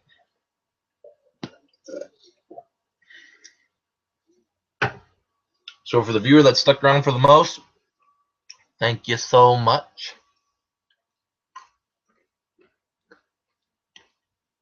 And I most likely know who you are, so I'm just gonna say this to you, which I just sent you a message.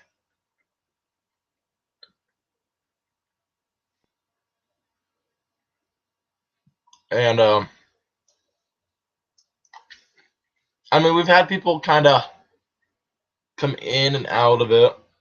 We've gotten up to like 2 or 3 or 4 viewers, which is okay.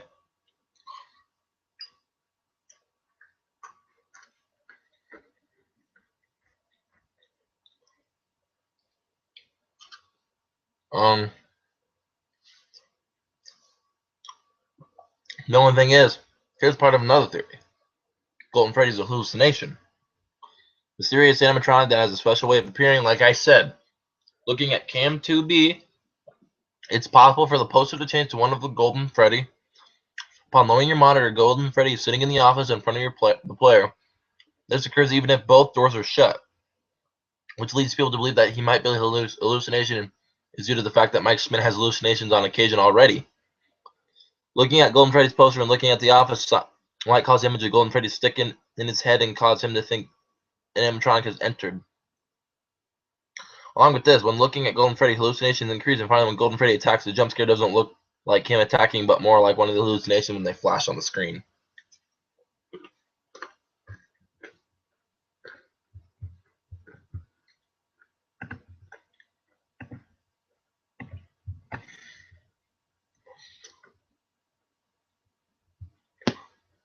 Which is also because it crashes your game. If you leave it on for too long, it does crash your game. Like, no one ever puts in 1987 onto Five Nights at Freddy's 1, and I will show you why. Because luckily, I got the game right on here.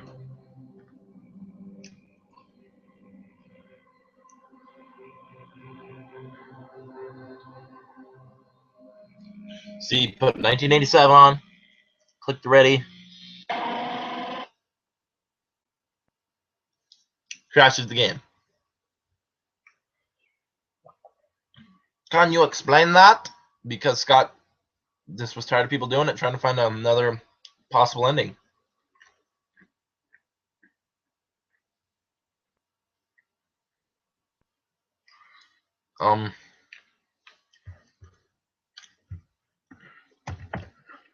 Other than that,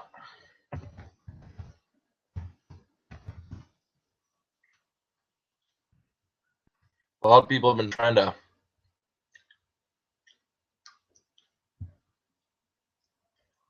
just get through it, but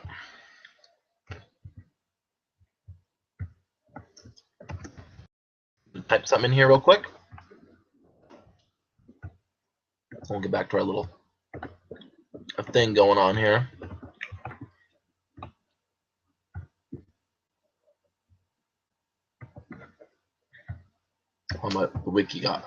The wiki went down.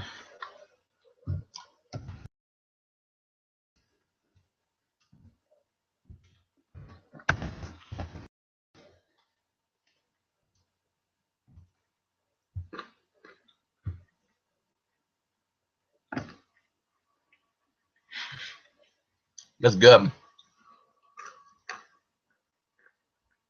Yeah, I'm just enjoying these peanuts right now. They're so good. I can barely talk while I'm talking while I'm eating peanuts. It's just a habit.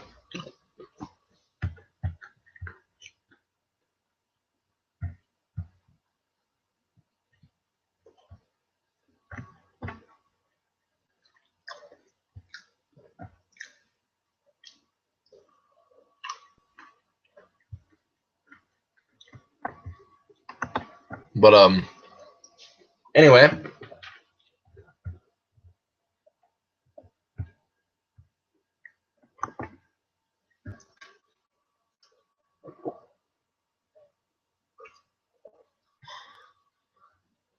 Oh God, I'm sorry. That's they're just so good.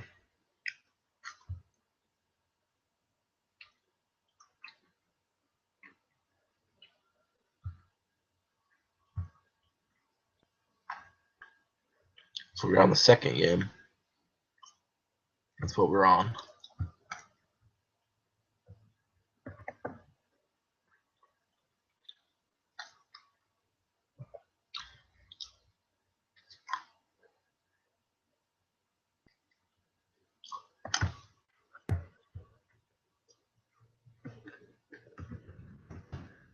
Get to it, guys. I'm so sorry. It's trying to get to it.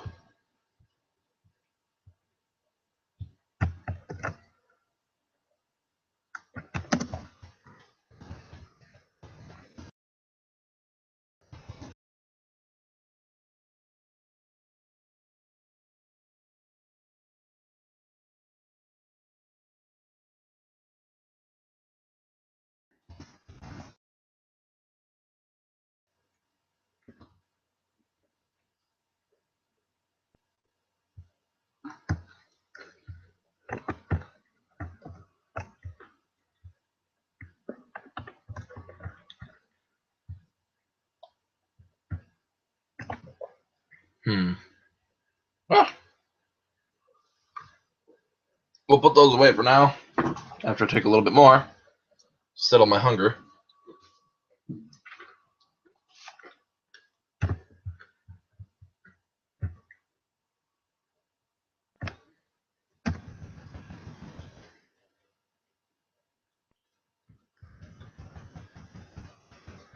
Get into that spot again. There we go.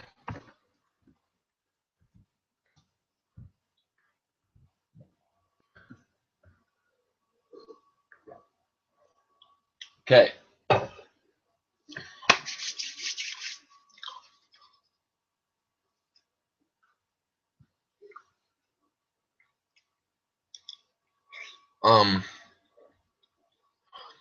So another theory is Foxy's actually a good guy. The reason for this, there's a following speculation who, with no real evidence to support this idea. A prevalent story is that Foxy's a good guy. Supposedly, he runs from Pirate Code to check up on Mike.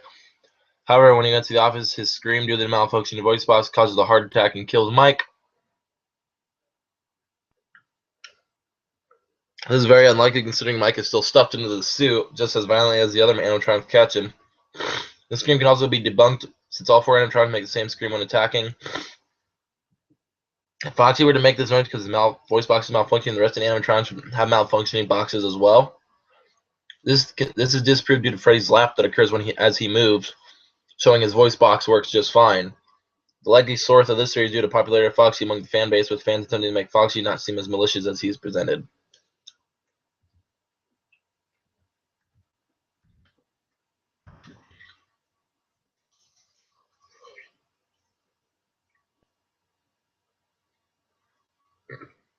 Okay, so now there's a Nathan Dunlap murders that is parallel to this story.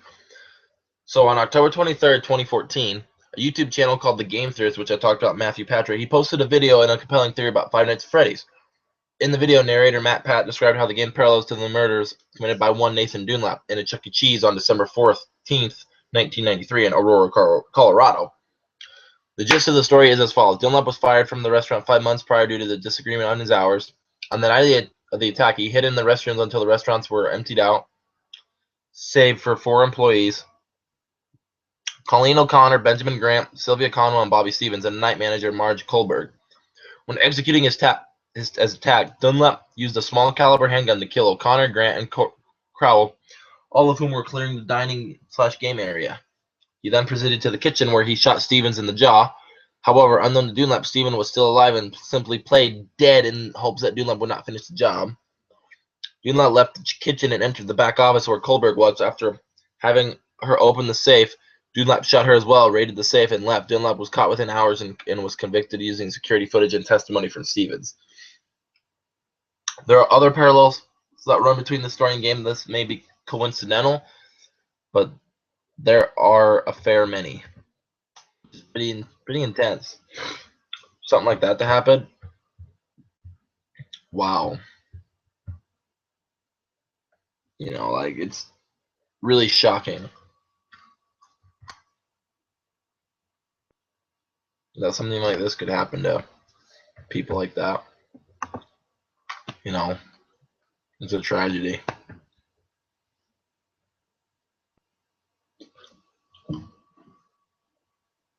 But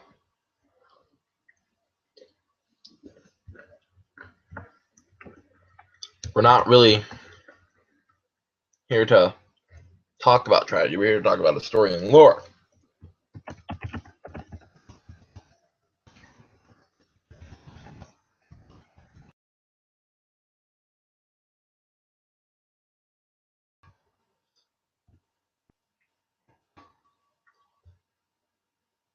So,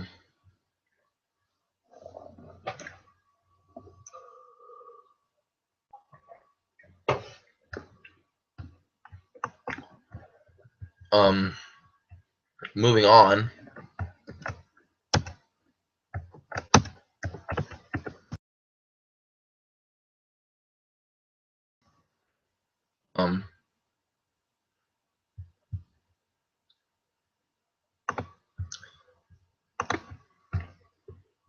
The setting. The setting for the murders was in a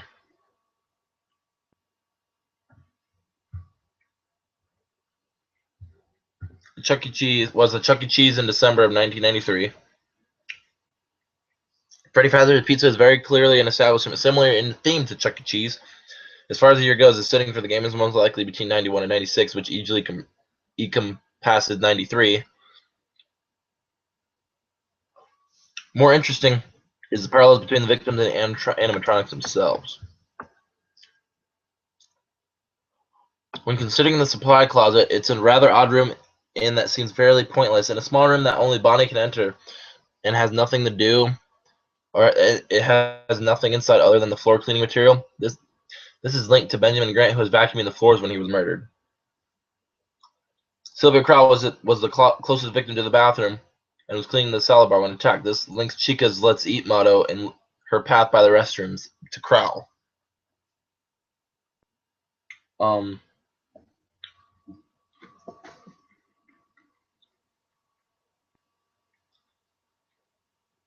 Foxy is linked to Marge Kohlberg, as both are sequestered off from the rest in the back of the restaurant. Kohlberg, being the night manager, would make her a more aggressive person, translating to Foxy's aggressive behavior.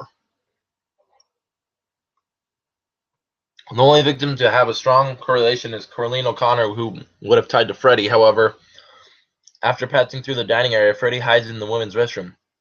This could not be a nod to Colleen being a woman, but more likely be a nod to Dunlap hiding in the bathroom before his attacks, which Freddy does.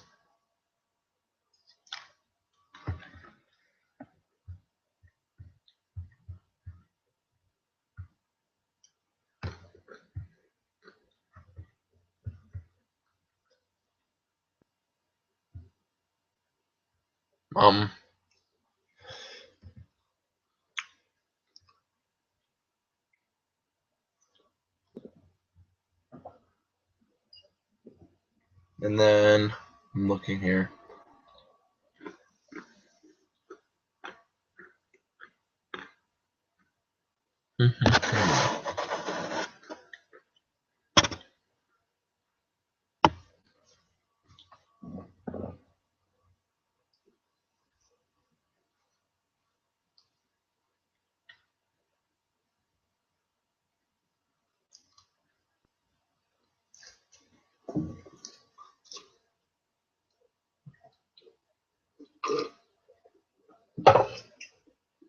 Golden Freddy himself is an enigma for the animatronics, but plays a part in this theory as well. Correlating to Bobby Stevens, Golden Freddy has a tendency to show up unexpectedly and appears in the limp slump over position. The positioning could be a reference to Steven playing dead after getting shot. As for Golden Freddy's surprising appearances, it relates to Stevens unexpectedly being alive, to Dunlap's surprise and being the final nail in the coffin for the killer. Which goes with Dunlap, because he hid in the bathroom, and Golden Freddy just appears and kills you, like Dunlap did to Bobby Stevens when he played down in that limp form. But I'm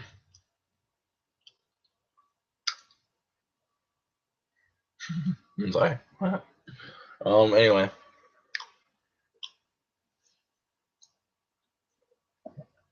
The result of this theory is that Mike Schmidt is the murderer. Like, you're thinking, Night Guard the murderer? What?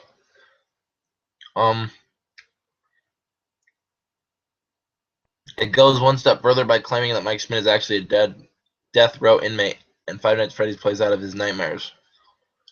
This explains why no matter what happens, he leaves safely at 6 a.m. Not to mention his nightmares involve him being attacked by his victims, taunted by the survivor, and he's forced to watch the same camera feed that ultimately robbed him of his freedom. And once he survives 1 week, he's left to relive it over and over and over again.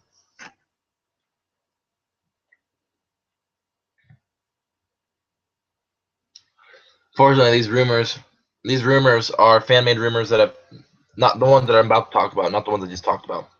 These are fan-made rumors that have turned out to be false. None of these are to be accepted as canon, as they were made in an attempt to prove something that wasn't in existence in the game, and were an attempt to make the fan base.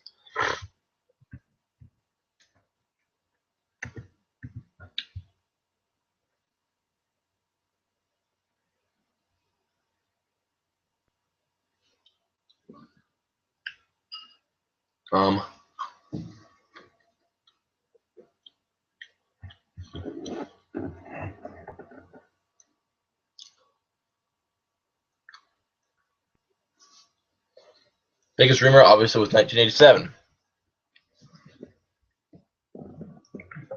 The biggest rumor about this game was setting the ads levels on the 1987 would reveal a secret ending to the game. Despite numerous people playing the night with those settings and showing that there was only one ending, many people believed that completing the night with these settings would unlock an ending where Mike is not fired. Rumors disproved after update 1.3, which added the Golden Freddy kill screen to the game whenever this code is entered. There's still no alternate ending to the custom night.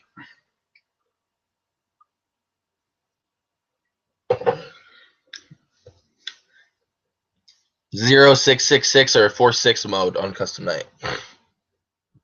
It was rumored that either entering 0666 or 46 on the custom night, like 46666 on the custom night screen, would enable the kitchen camera. This has since been proven false. No image files for the kitchen even exist in the game.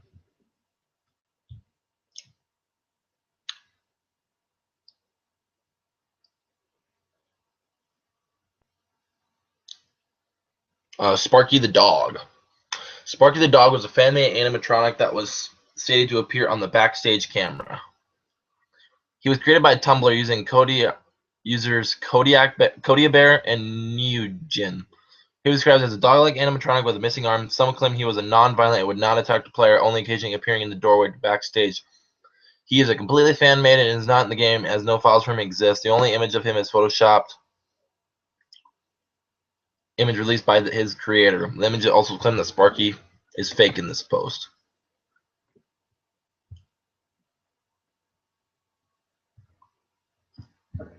That's kind of interesting, though, how people would make like something like that. Like, that looks kind of cool, just like looking at it.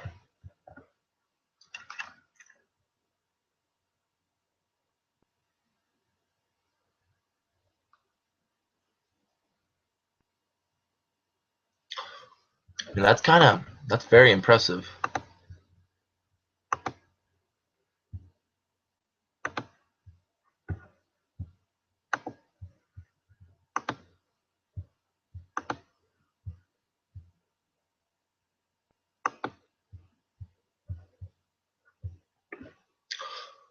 Excuse me.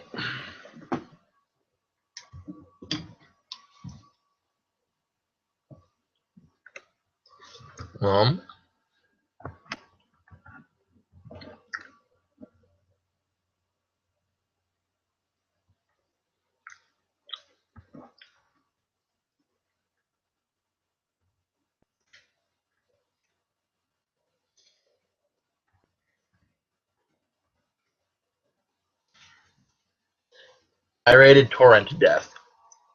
Supposedly, if you pirate illegally download the game from a specific torrent site, you will get jump scared by Freddy when you try to exit or close the game.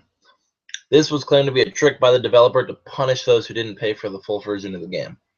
Similar trick was pulled by Greenheart Games.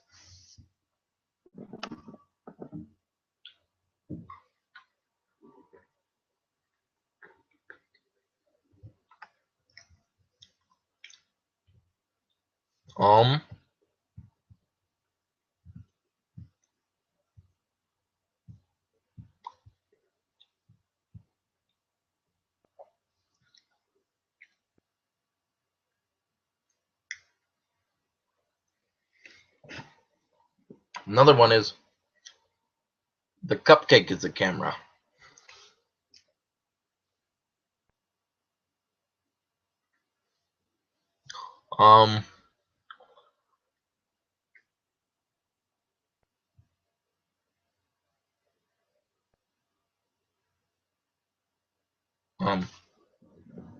One second.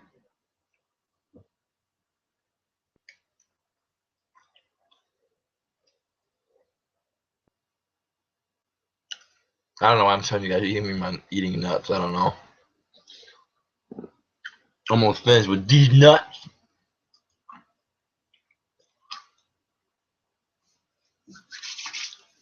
Anyway, another one is that the cupcake is a camera. Now that's a pretty interesting one that I heard about. It's rumored that the cupcake in the office is a camera. Evidence for this is that the monitors on the office desk seem to switch on and broadcast any attack on Mike Schmidt. However, this is easily proven false. Watch this GIF.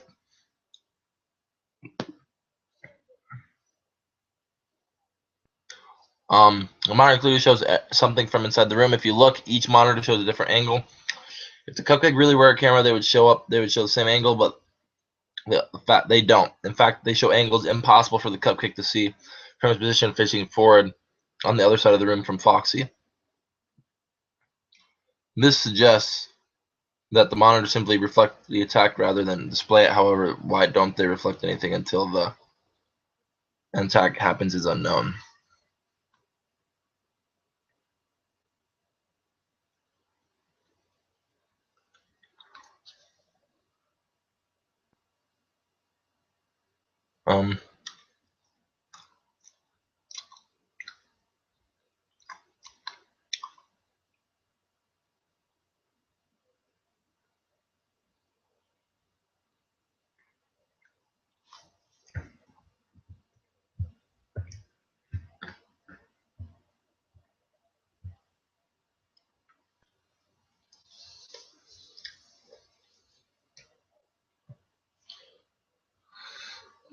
A rumor that has been gaining attention is one where opening the game, there's a surprise Bonnie screen. The eyeless hallucination of Bonnie will appear and stare at the player. Information about how this occurs is unknown and seems to be random. Some reports say it lasts for just a few seconds, but some say it can last for several minutes. Some even say that Bonnie's eyes start to slowly turn white. Further still, some say it can occur on death as well. With the inconsistencies in the reports and the only evidence being screenshots, which can easily be manipulated, if at all, rumors seem rather unlikely. However, despite this, at least some form of this has been proven true.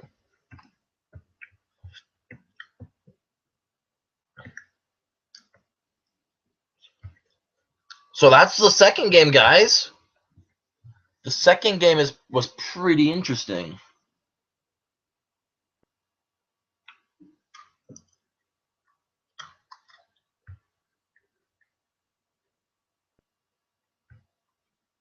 Now we're on to the third story.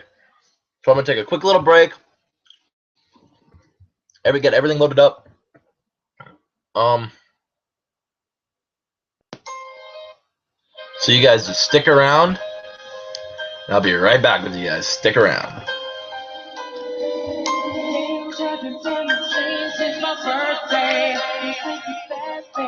That was the worst day. Home alone in this awful darkness. I don't even know where my dad or mom is. Never been a fan of animatronics. Can I get a grown up to check out my closet?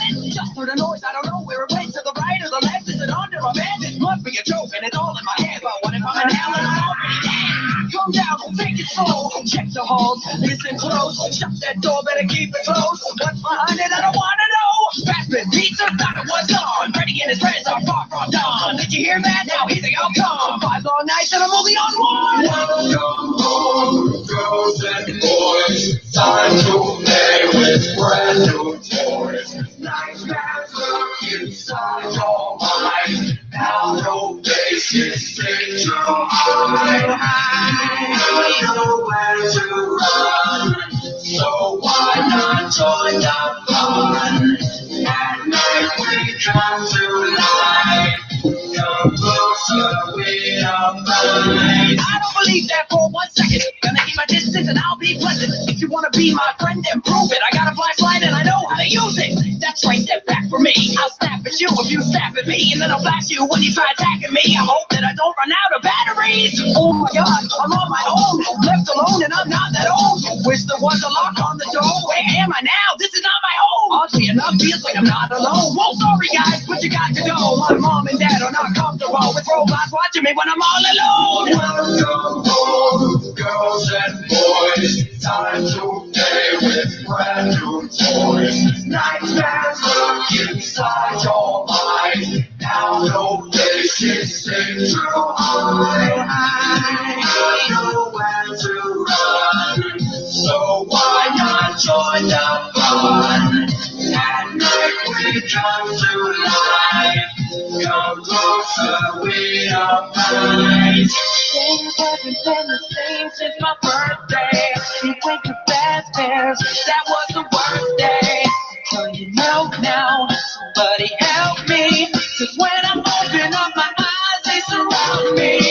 Why did it have to be me? Nobody else believes me. Will nothing here give me peace? Maybe that's what set me free. No, I'm not giving up easy. Ain't gonna let a cupcake kick me. You're not real, call your bluff. That scare was real enough. Even when they're not in business, I'm number one on Freddy's business. Time for the nightmares to go away. Nobody told you we're here to stay. Welcome home, girls and boys. Time to play with brand new toys. Nightmares lurk inside your mind. Now no faces stay to hide. I know where to run, so why not join the fun? At night we come to life. Come closer, we are mine.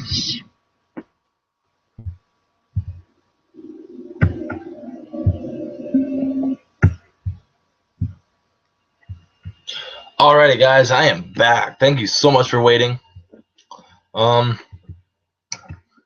now we are on to the game number 3, Five Nights at Freddy's 3, which I'm gonna try to do a picture of it right in front, kind of like right now. I guess. I mean, I'm gonna try to put up a picture like, yeah, now. So there you go. Thank you. Alrighty, so now we're gonna talk a little bit more about this game.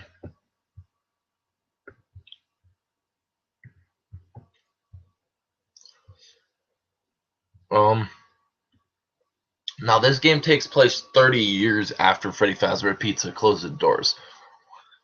The events that took place have become nothing more than a rumor and a childhood memory, but the owners of Fazbear's Fright, the horror attraction, are determined to revive the legend and make the experience as authentic as possible for patrons, going to great lengths to find anything that might have survived decades of neglect and ruin.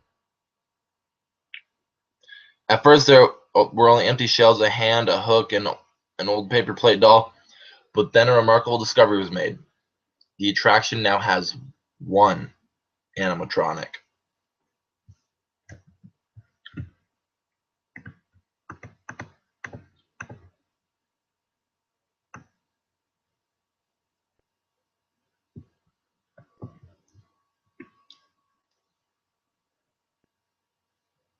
Well,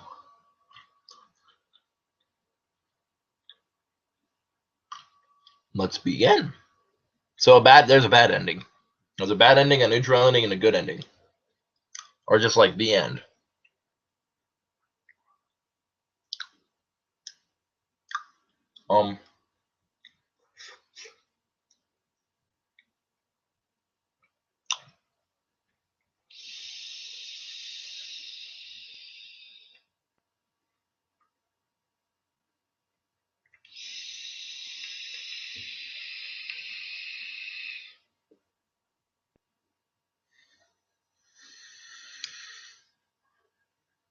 Okay.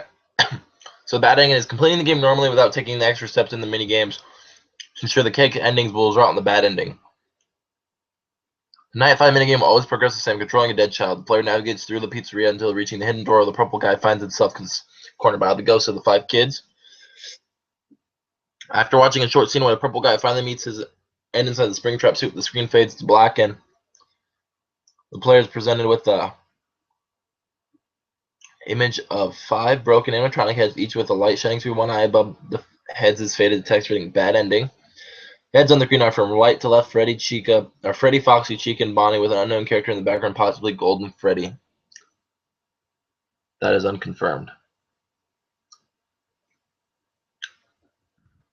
Now there's a neutral ending. Completing the game's nightmare mode, regardless of minigame process, will offer the player an extra ending, often referred to as a neutral ending. It consists of a big screen of a newspaper, just like the article, with each in the blur reads, "It burns, Fazbear Fright burned to the ground," and informs the players that the attraction has burned down due to faulty wiring. Because they used everything that was from the pizzeria, so like the cameras and all that type of stuff. They tried to use as much stuff from the place to make it as unique and real as possible. The article is accompanied by a photo of a sad-looking Freddy Fazbear. As the text goes on to say that a few items could be salvaged from the fire that would be sold public auction. Brightening the image in the article reveals Springtrap's face is looming in the background, which I'm looking at the brightened picture. I see Springtrap. Like, I will try and post a picture like somewhere, like just like right now, just cover the screen with the picture so you guys can see it. If I can do that, I will try. But that looks really good.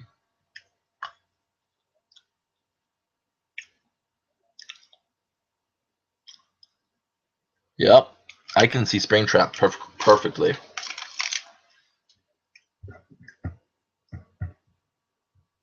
That's crazy.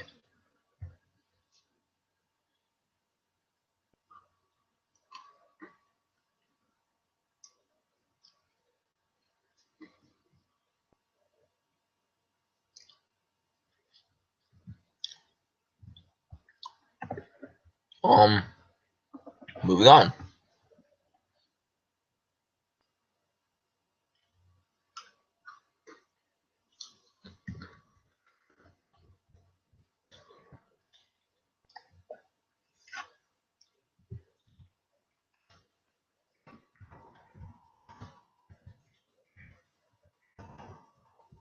Okay. Good ending.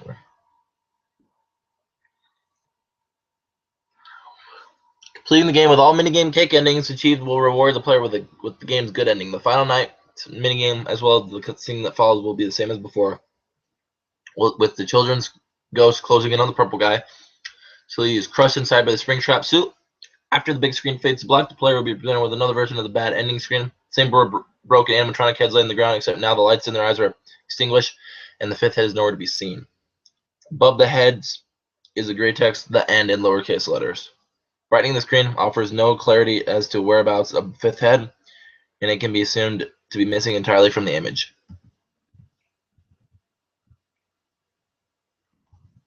So, basically, there's not much about Five Nights at Freddy's 3, but that's just kind of an idea about, like, just about it in general.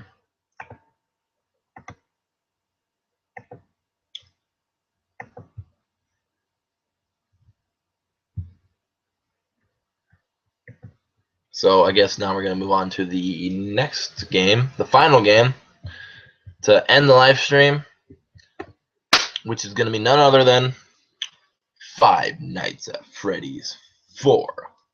the final chapter. Just had to do that because it's a picture of Freddy doing that hat thing. I don't know. I mean, I could just do it with like 2 fingers too, you know. But anyway.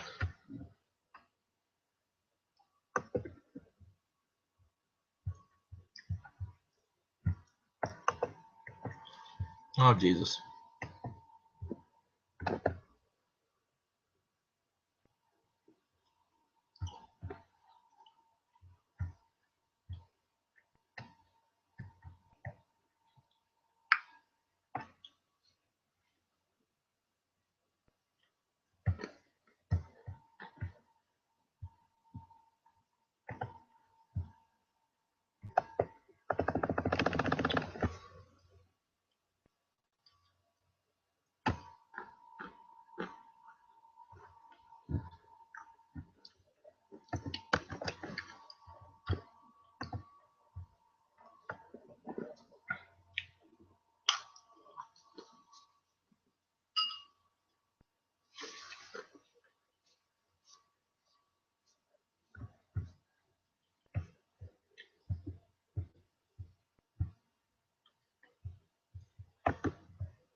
This is being kind of dumb. Hold on a second, guys. My computer's acting up.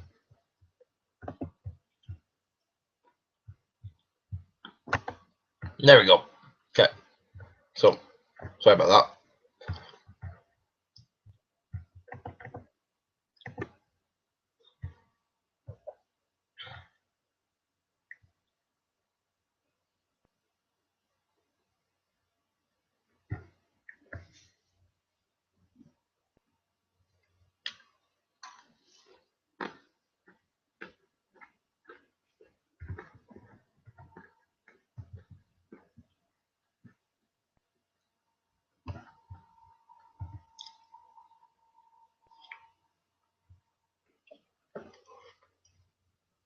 Okay, so basically this is just a summary of it.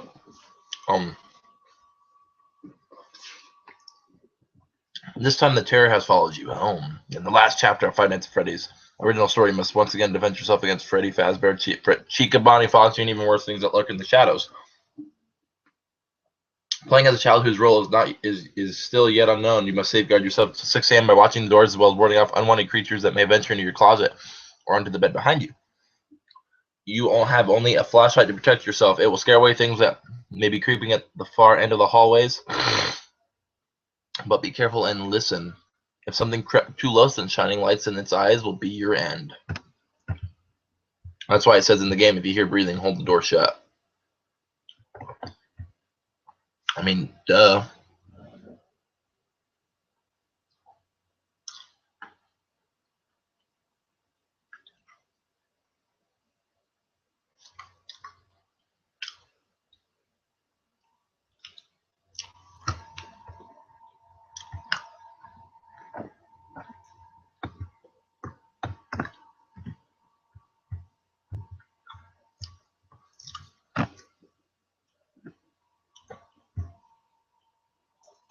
It's just waiting for it to load. But after this, guys, we'll be done with the live stream.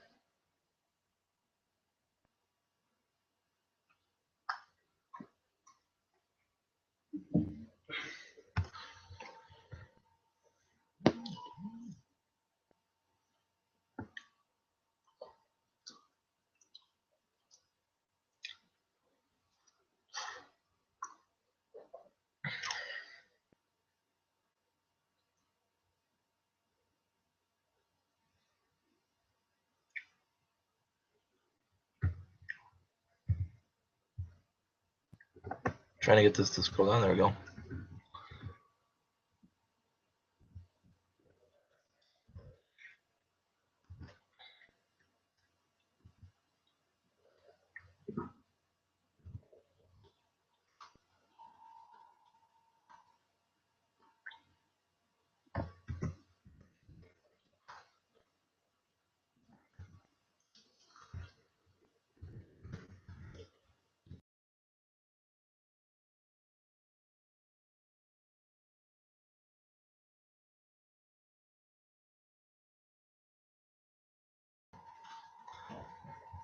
The Five Nights at Freddy's 4 theories is just only has to do with the freaking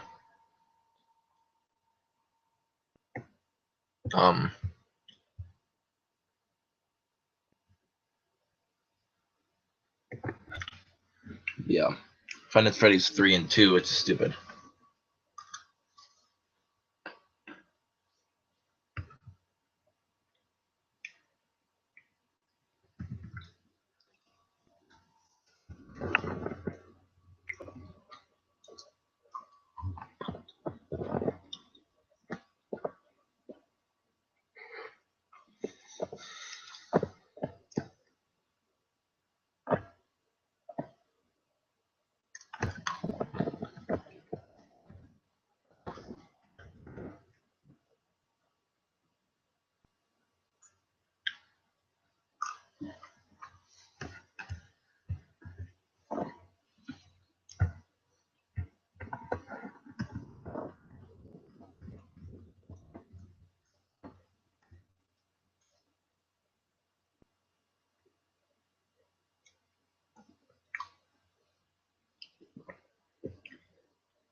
There's not really a whole.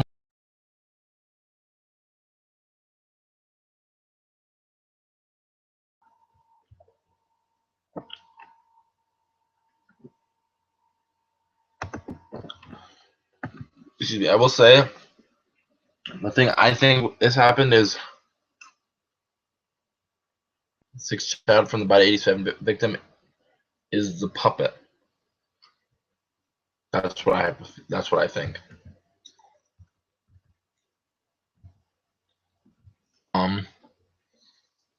Guys, that might be it for this live stream, this Five Nights at Freddy's live stream. I hope you guys enjoyed it. I will put links down below in the description for this website to check out all the wiki information. Follow Game Theorist, MatPat. I'll put a link in the description below also. And